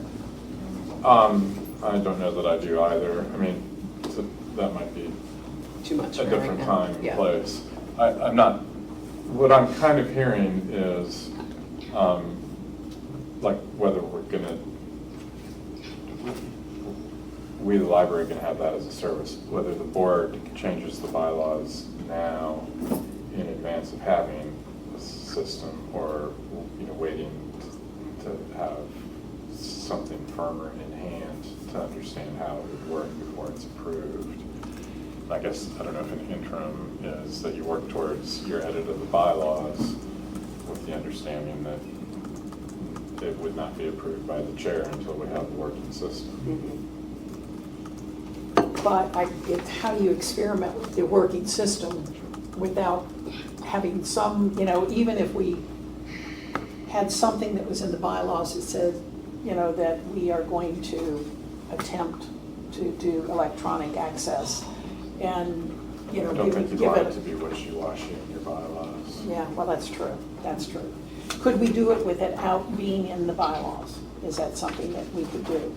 You have to have a policy in place to allow you to do it. And I- of course, Mr. Walter just left, but a policy, you can vote in a policy today or at the full board meeting. Yeah, And you put it in your bylaws, there's steps required that are more onerous to amend your bylaws. You can adopt a policy today and reconsider it in three months if it's not working. right, okay. Did I not understand, though, that Mr. Walter said something needs to be mentioned in the bylaws in order to have remote participation? I think he said it's good to have it there because you'll review it when and if you review your bylaws. Okay. But it doesn't We did necessarily a have to policy be. that said that, Yeah. Well, I think that it's covered here in Hanover's piece that the chair has the right to approve or not remote participation. And one of the means that would fall under the purview of not being approved would be ineffective electronic communication. Therefore, I think that it's okay for it to be in there. And, okay, the worst thing that's going to happen is this. The person's approved to remote in from Minnesota, and it just doesn't work. Well, we'll have to address that when it happens. Let's say it just doesn't work, the connection's bad, or blah, blah, blah. We tried, it failed, so they don't participate. Well, they wouldn't have participated anyway. We've given it our best shot to get that voice, the board voice, in the meeting. Sometimes, we all know the electronic gods are not working in our favor, and it just doesn't work. But does that mean we don't try? I say that if the person says, look, I'd like to call in, phone in, FaceTime in, whatever, and it just doesn't work, then it didn't work. But it should be in our bylaws, in my opinion, to make every attempt at every meeting to have every voice here. So, it's never going to be perfect. If it's onerous at a meeting, we'll address it at the meeting, barking dogs, whatever. But I think it's incumbent upon us to encourage board participation. I agree with that, but for the 2 members of our 10-person board, we have 2 that have hearing issues. And I don't think that's an ADA kind of wishy-washy. Well, I think that we have to,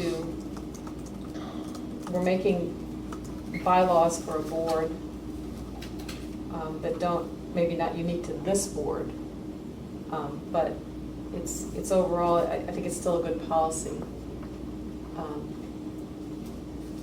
And I think that people with hearing issues, of which I am one, have a problem, then it's incumbent upon them to sit closer to the mic, to do whatever they have to do in order to hear as well as possible. I understand the frustration in not being able to hear, to ask people to repeat. It's something I deal with every day. But that's on me. I don't think that a policy has to be developed around my trouble. I think it's a good board policy for now and the future. And we just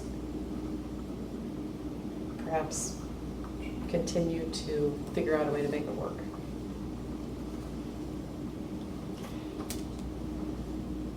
Okay, this gives us a lot of guidelines as to when a person could participate in remotely. If they've got family medical conditions, they've got unable to attend to personal matters. And a lot of that is outlined how state could. Right. So, I would suggest that the presiding officer of the meeting be present, whether that's the chair or the vice chair.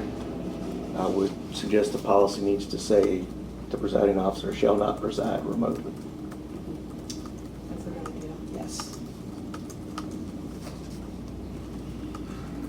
And I had already asked Ryan for the last meeting when we tried to, we talked about me getting on the phone.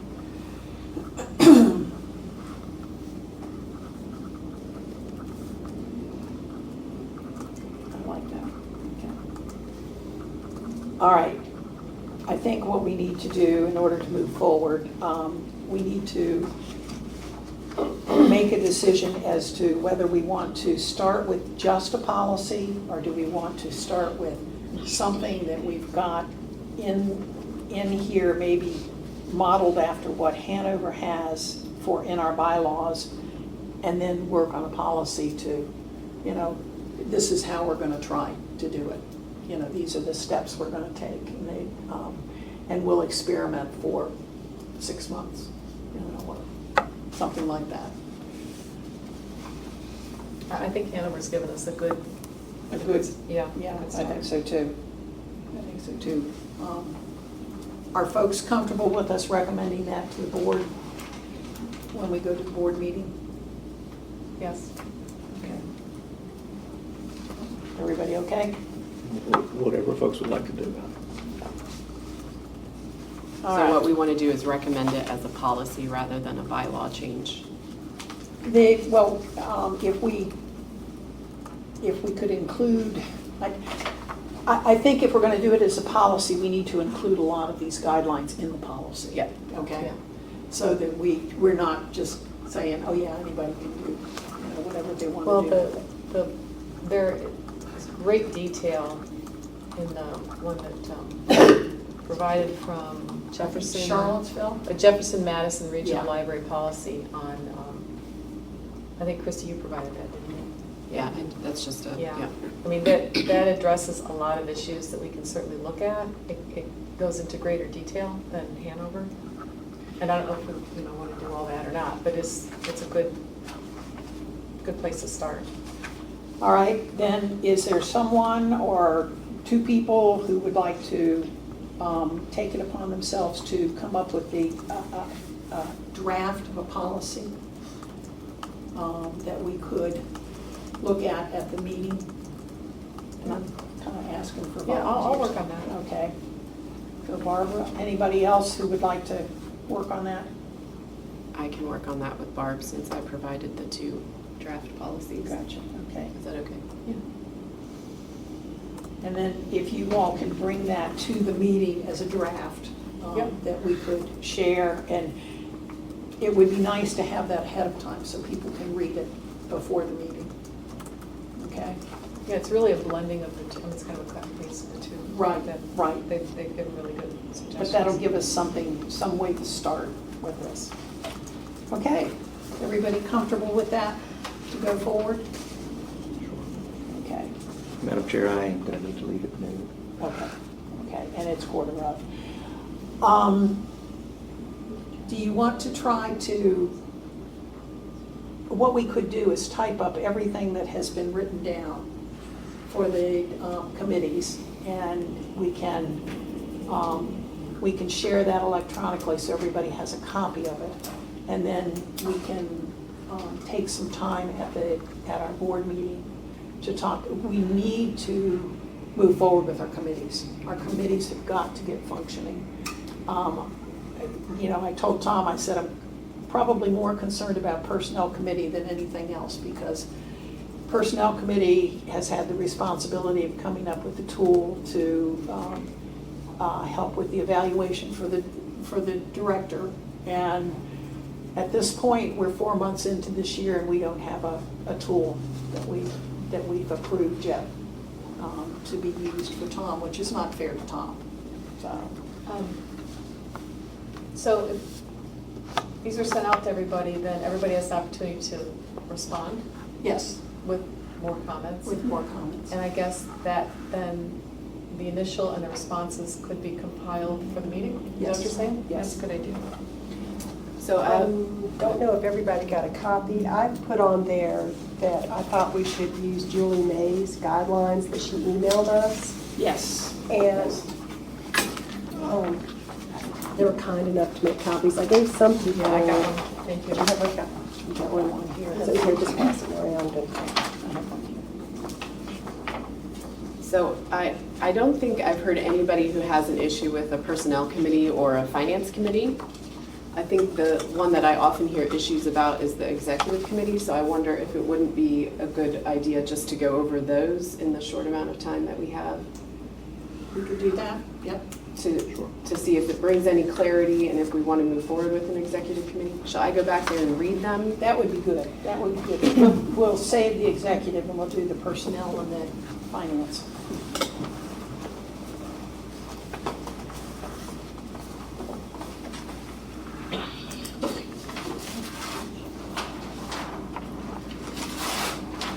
did you want to go over You gave all your Yeah. But like, Okay, so the things that were listed under executive committee responsibilities. Okay, we're gonna save those. We're gonna do the finance and the, Oh, no, my suggestion was, I don't think people have issues with having a finance committee or a personnel committee. oh, you're just talking about I whether we was- have this committee. Right, I've heard a lot of questions about whether we have an executive committee and what the purpose is. So I Okay. thought it might Got make it. sense to talk about that one. Okay, Okay, so it's Because not. it was Maybe what a I moot was point. thinking. It might be a Yeah. moot point if we decide there's no reason for it. Okay, Is that okay? that is absolutely fine. I could do it the opposite, but that's fine. So the responses on here for executive committee responsibilities were, I do not see a need for an executive committee. The next person wrote goals. No goals were ever set. This committee was formed to eliminate too many meetings. It was a combination of the planning and the operations committee with the finance committee.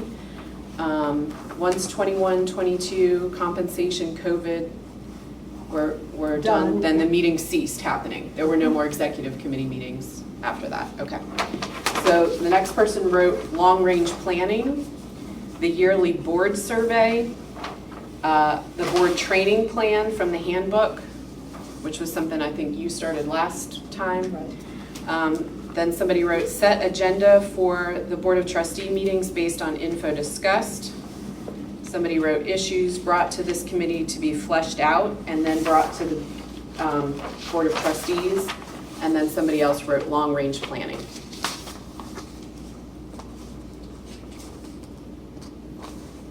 Any thoughts?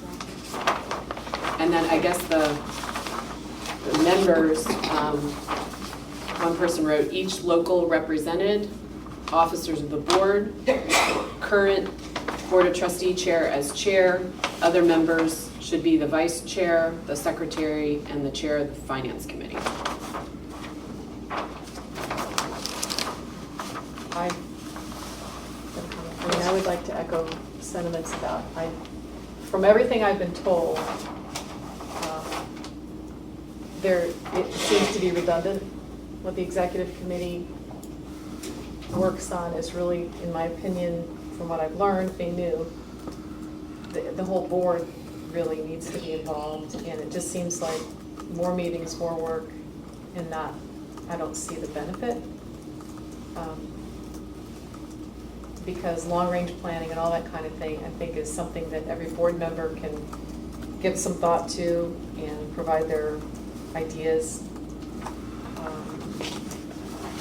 I'm not in favor of an executive committee. From what I've been told, it's ineffective, ill-defined, and redundant.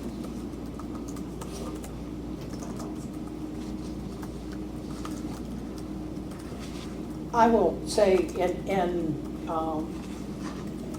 against it also, just simply the fact that we're not that large of a committee to start off with. I mean, the Board of Trustees is only 10 people, and to have an executive committee, that would usually be if you've got, 100 members in your organization, and you need a small committee to flesh out things. So I tend to agree with that. We actually found there for a while what we were doing is doing things in the executive committee and then turning around and doing them again in the board meeting, doing the exact same thing. So. Well, and I was also told that everybody would come to the executive meeting anyway. Yeah. So it truly seemed a doubling of efforts when we all would like to have maybe fewer, more productive meetings rather than more meetings with doubling efforts. We can take the recommendation then to the board, if you would like, that we eliminate the executive committee and we do the finance committee and the personnel committee. Makes sense to me. And we still have a statement in here which I think is important, that it says, committees for the study and investigation of special problems may be appointed by the chairman, such committees to serve until completion of the work for which they were appointed. And that's exactly what I did with the audit. I appointed the small committee to work on the audit, and it seems to be working well. So it's not a committee that I think will be, will be around forever. It'll be, until we kind of have things flushed out like we think we need to for the county, for Hanover. I also think that in the past, the finance committee has had the audit committee perspective, but we haven't had finance for Yeah, we haven't had a couple of years, so, yeah. So that, I think bringing back in the finance committee is incredibly important.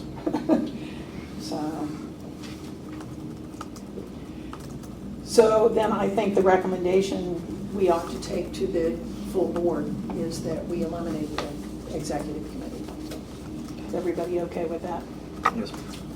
Okay. All right. And then it's 5 of 12, so why don't we, pardon? Since John's here, we should do the finance I committee. think we ought to do the finance committee. Well, John will be here at the meeting too. You want to take 5 minutes to do the finance committee? Sure. Okay, we can do that. All right, so finance committee responsibilities, the first part says follow audit process and timeline, which I think Mr. Shepley just said is what has happened in the past. Assist staff with development of budget. Work with library director to manage library funds and report finances to the board in monthly, can't read that word, monthly basis, including fund balances, warrants, and transactions. Monitor compensation to keep in line with other regional libraries. I assume is that payroll compensation? Yes. Yeah. Assist with presenting budget requests to local governments. Report progress back to full board of trustees. Need secretary or someone to record meeting, take notes. Educate board on financial issues, state and federal aid, etc. Documents to pass on knowledge and orientation. Work together with the director on the reserve fund, make sure allocation in alignment with the long-range planning.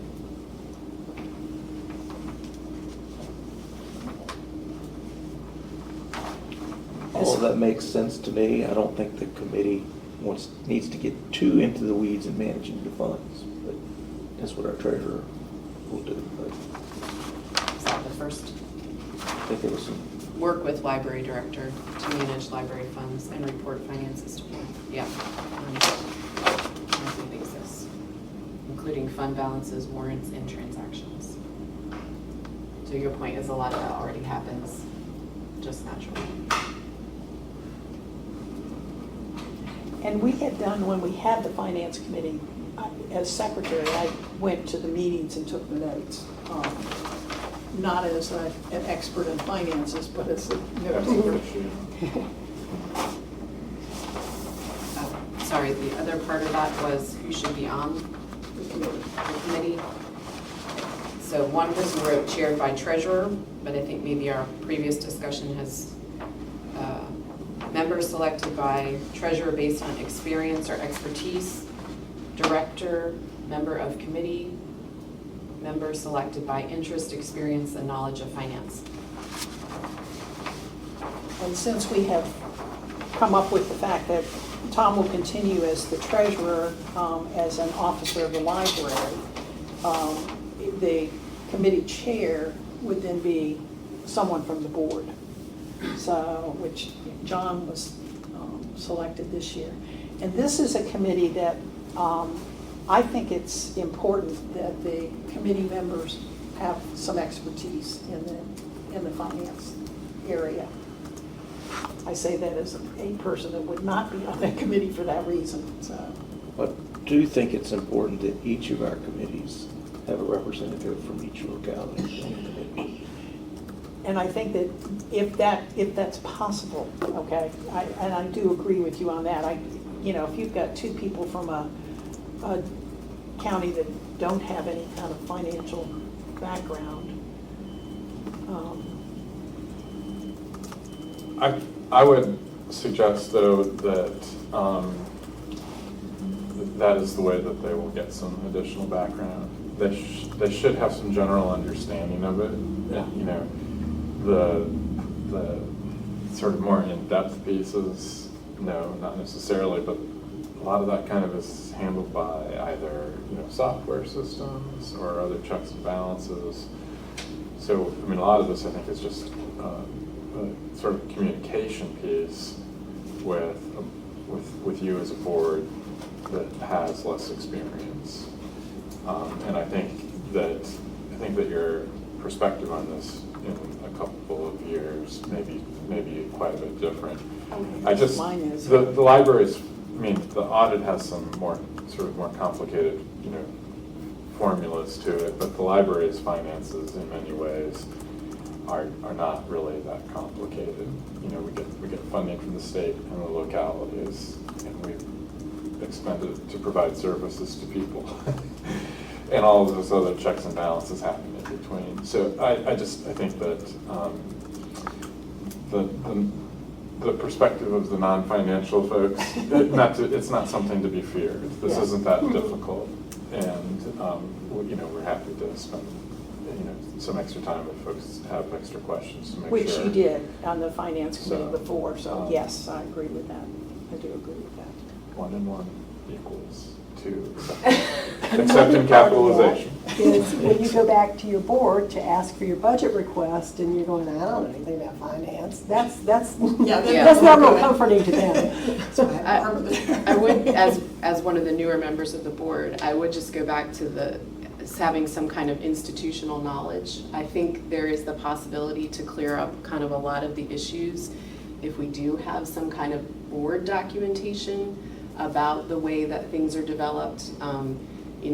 Some of the things that I've found helpful is understanding the shared expenses and how those are, spread out across localities, just some of those pieces that don't change.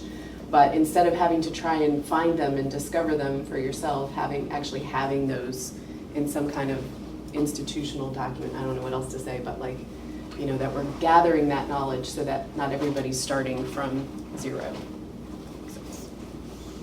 So I think you're right, communication. A piece of it is communication.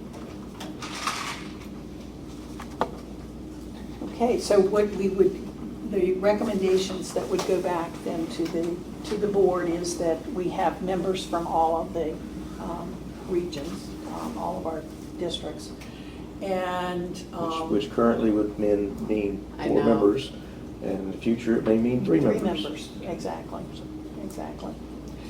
Or Would you, down there. and I'm just asking this, would you count the secretary as a member if the secretary attended the meetings to record the? You could, or the secretary, in the secretary capacity, could be ex officio on all of them. But could, if the secretary had a passion for the personnel committee, could be the locality's representative on the personnel committee. But may attend the finance committee as the secretary, not as the member of And the that's committee. exactly the way I did it before, so, yeah.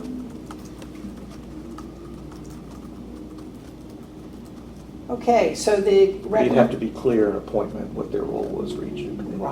Right. Okay, so the recommendations that are on the sheet, are those the recommendations that we would like to take to the board for the finance committee? Is there anything else any other duties that we want to add to that or take off of that, or? I think they're probably broad enough to cover, Yeah, I think they need to stay broad. and we may need to tweak them as we go forward. Okay. But what we say is going to be this year may be slightly different next year in practice when we figure out. When we get into it and actually doing it, yes, okay. That's why I think bylaws are important, but let's not make them too specific. Okay, so those would be the ones that we will take for the finance committee to the full board. Okay. And we have, it is noon. I do apologize, but I do need to get to. I think we could take the personnel back to the committee the way that it is right now. Yep. And we've got Julie's recommendations that she had given us, so I think we're good on that. So these are some of the revisions. These revisions that we have talked about, we'll make sure that they're all typed up, ready to be presented to the full board so that we can vote on them, or not vote on them, so they can be presented this next meeting and then voted on the following meeting. So can I just add something to that? Because I feel like there's a few small pieces we haven't talked about. Okay. One is there was some discussion at our last regular meeting about changing the order of business in the bylaws. The suggestion was to move the report of the library director up so that it doesn't get lost at the end of the meeting. And the suggestion that we had talked about was removing it and putting it above old business. Is that something that people would be supportive of? Yes. I think that may reduce questions, because I think the library director may hit on a lot of things that we may have questions about. Library director's report may answer them Right. and streamline our meetings. Okay. And then there was also a suggestion of maybe having a standing item of committee reports. I would like to see that, yes. If there have been any committees that have met between, Makes would sense? that make sense? Yes. Okay. I had also communicated with Mr. Walter about what is the difference between this kind of, original bylaw document and then there's an addenda to the bylaws. I had asked him if there was any difference between these two documents legally, and he said no, and suggested that we consolidate them into one, just to avoid any confusion. Are there any issues with doing that?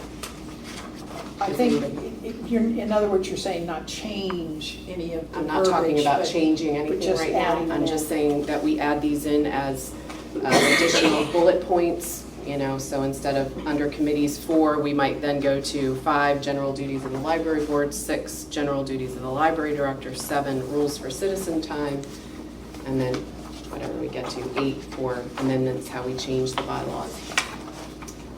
I think that's a really good I idea. think that's a good idea too. So it's just a structural issue. Yeah. Okay.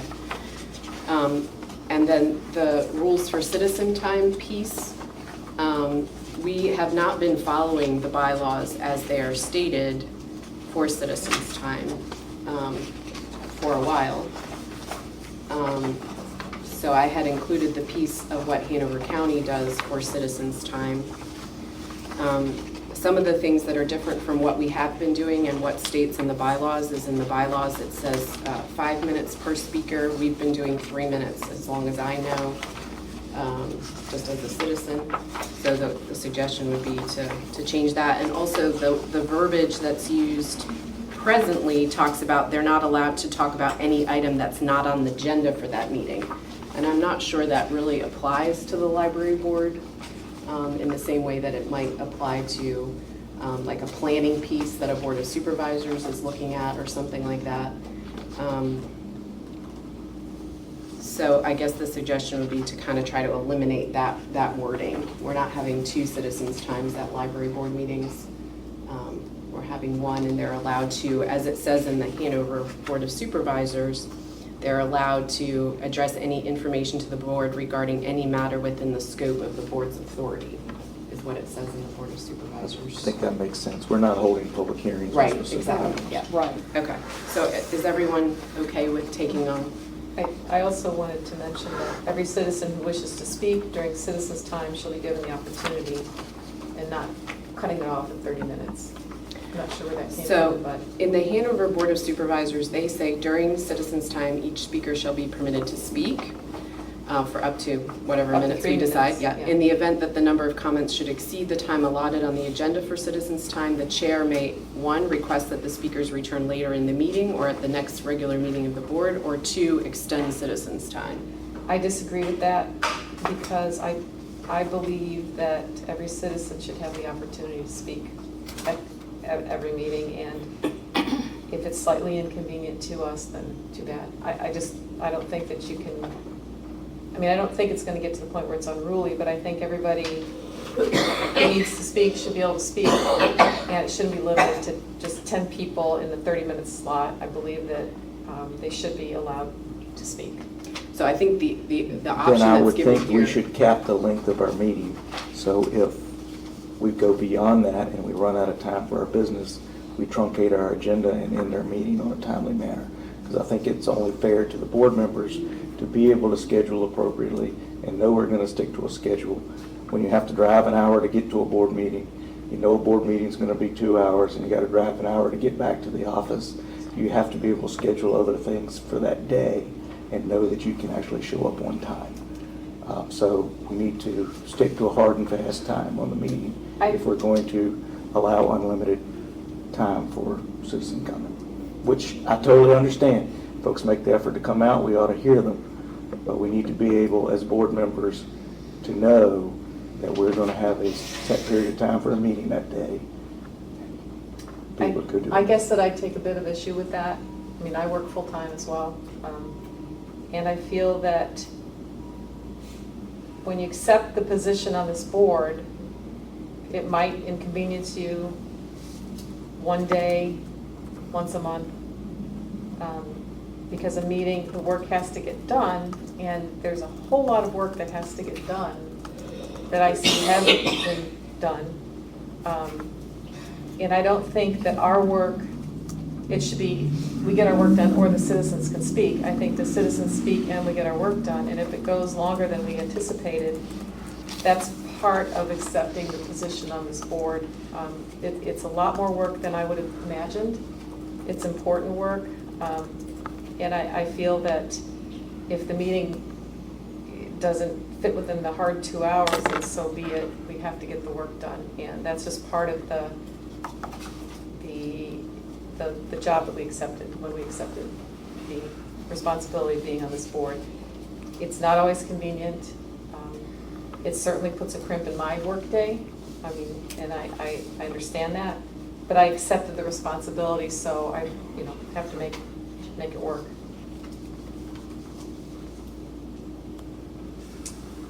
We have had times when we have had many, many speakers, and it was basically, it was very disruptive. I mean, this board really hasn't been able to get anything done for quite a while. And yes, I would love to hear everybody, and One of the options that I think it's in our original rules is that if we allot 30 minutes, and if we still have people that want to speak, we put them at the end of the meeting. And when we finish with our business, then we go ahead and allow more speaker time. I think it's going to be hard for people on the board to get up and leave, when we've got more people speaking. Yeah, I think that's disrespectful to the citizens personally, because we finish our business and then we're out of here, and they're speaking to 2 or 3 people left on the board. I just don't think it's right. I think that, I just feel like the responsibility of this board is to listen to the citizens and get the work done, and it may not be, it could be disruptive, I give you that. I don't know, I just think that's part of our responsibility. I think it's a big part of our responsibility, is to hear what everybody has to say. another citizen has also asked that we rotate having our meetings some in the evenings so that they can speak at citizens' time. Because basically your teachers that are in school, they're missing all our meetings. I mean, it's a large population, everybody's working. Yeah. So I have no opinion one way or another, but just mentioning that has been mentioned. If a little perspective, not much, but I think the idea of hearing everyone that comes to present at the meetings, I certainly understand that. I'm like all of you, yes, I want to hear from the folks that have taken the time to come. I will say that I know of other localities in the Richmond area where the Board of Supervisors has limited it to very few people. I believe Chesterfield might do 5 speakers, and Chesterfield's a big county. Otherwise, you can send them an email. And we do live in a world where there is sort of that multi-channel communication. We've talked about a lot of things. The library's been around a long time. Yeah, 40 years ago, you came to the meeting, we'd had a stack of bills, and checks would have been made out, and 2 people would have signed them, and you'd have heard from people. There wasn't phone, there wasn't internet, etc. So I think if you can keep some language to allow yourself some flexibility, it would probably serve the business of the board better than sort of a hard and fast rule where we're gonna stay for as many people as there are. Because you'll have a night or a day when you have, 10, 20 or more people. And you will, if you're gonna stay, then you will be staying, and that may not be the most effective thing for folks. So I think you wanna have the understanding that your intention is to hear from people, but you do.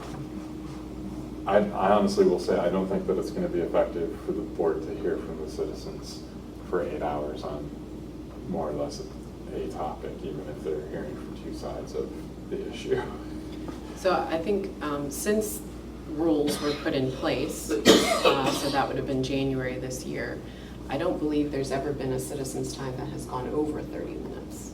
Is that correct? No, There have been. not very long. I mean, if we've reached 30 minutes and there are 3 or 4 people left, Right. they talk, they Right. get their time.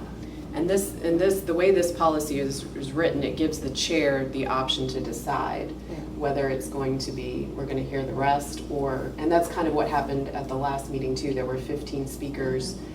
Traditionally at 3 minutes each, that's going to be above the 30 minutes, but it wasn't because not everybody speaks for 3 minutes. And if they So- know you only have 3 minutes, they're more or less likely to get what they want said in that time. Yeah. Where before, when we were having There was no time. books read to us, there was no time. No time limit, yeah. And it was like an hour and a half. Yeah. And 5 minutes is a long time, 3 minutes is generally plenty. Yeah. Thank you, John. Ms. Sloan, as a compromise, kind of, as we've said, I do think that there are multiple ways for people to contact us. Are you interested in, we're developing the website with the board information sort of day by day, but we can add a link to solicit feedback from people that could be provided to you at some level in advance of the meeting. Yeah, I would assume, isn't there, is there contact information already? Do people Your email in? contact information is there, but it's up to the citizen at this point in time to add in your addresses individually. This would sort of be a form, kind of a document where. Oh, just a PRL, like the Yeah, form. it'd be, Yeah, I mean, click here it's to And be just, able to comment. just for information, the emails that we've received this month, we received one last night, it might have been from you. Yes. Yeah, that I have not responded to, but I've responded to all the people who have emailed to us. I've called them or emailed them back. And So, I know I'm not supposed to be speaking, but I had to sit there last night and enter each of your email addresses. Yes. A button, as Tom is suggesting, would be very nice.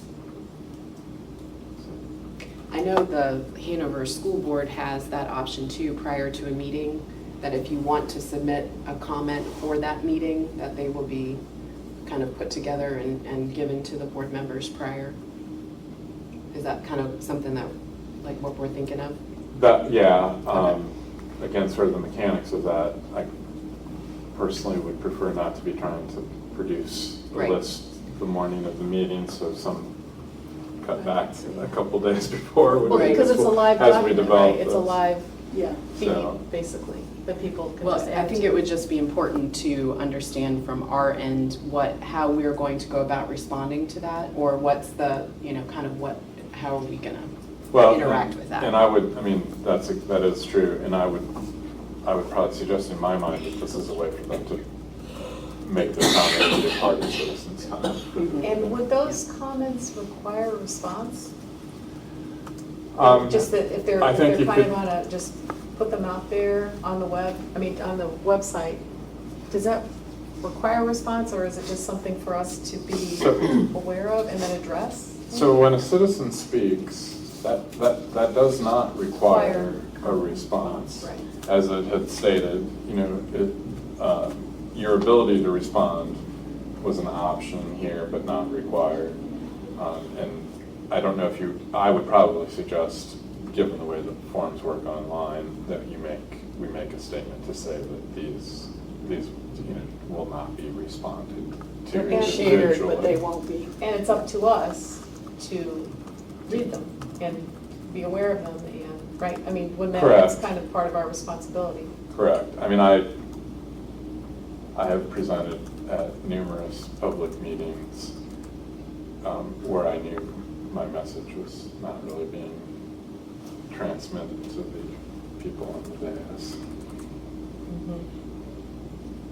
That is up to you to be, to receive it. Right, right.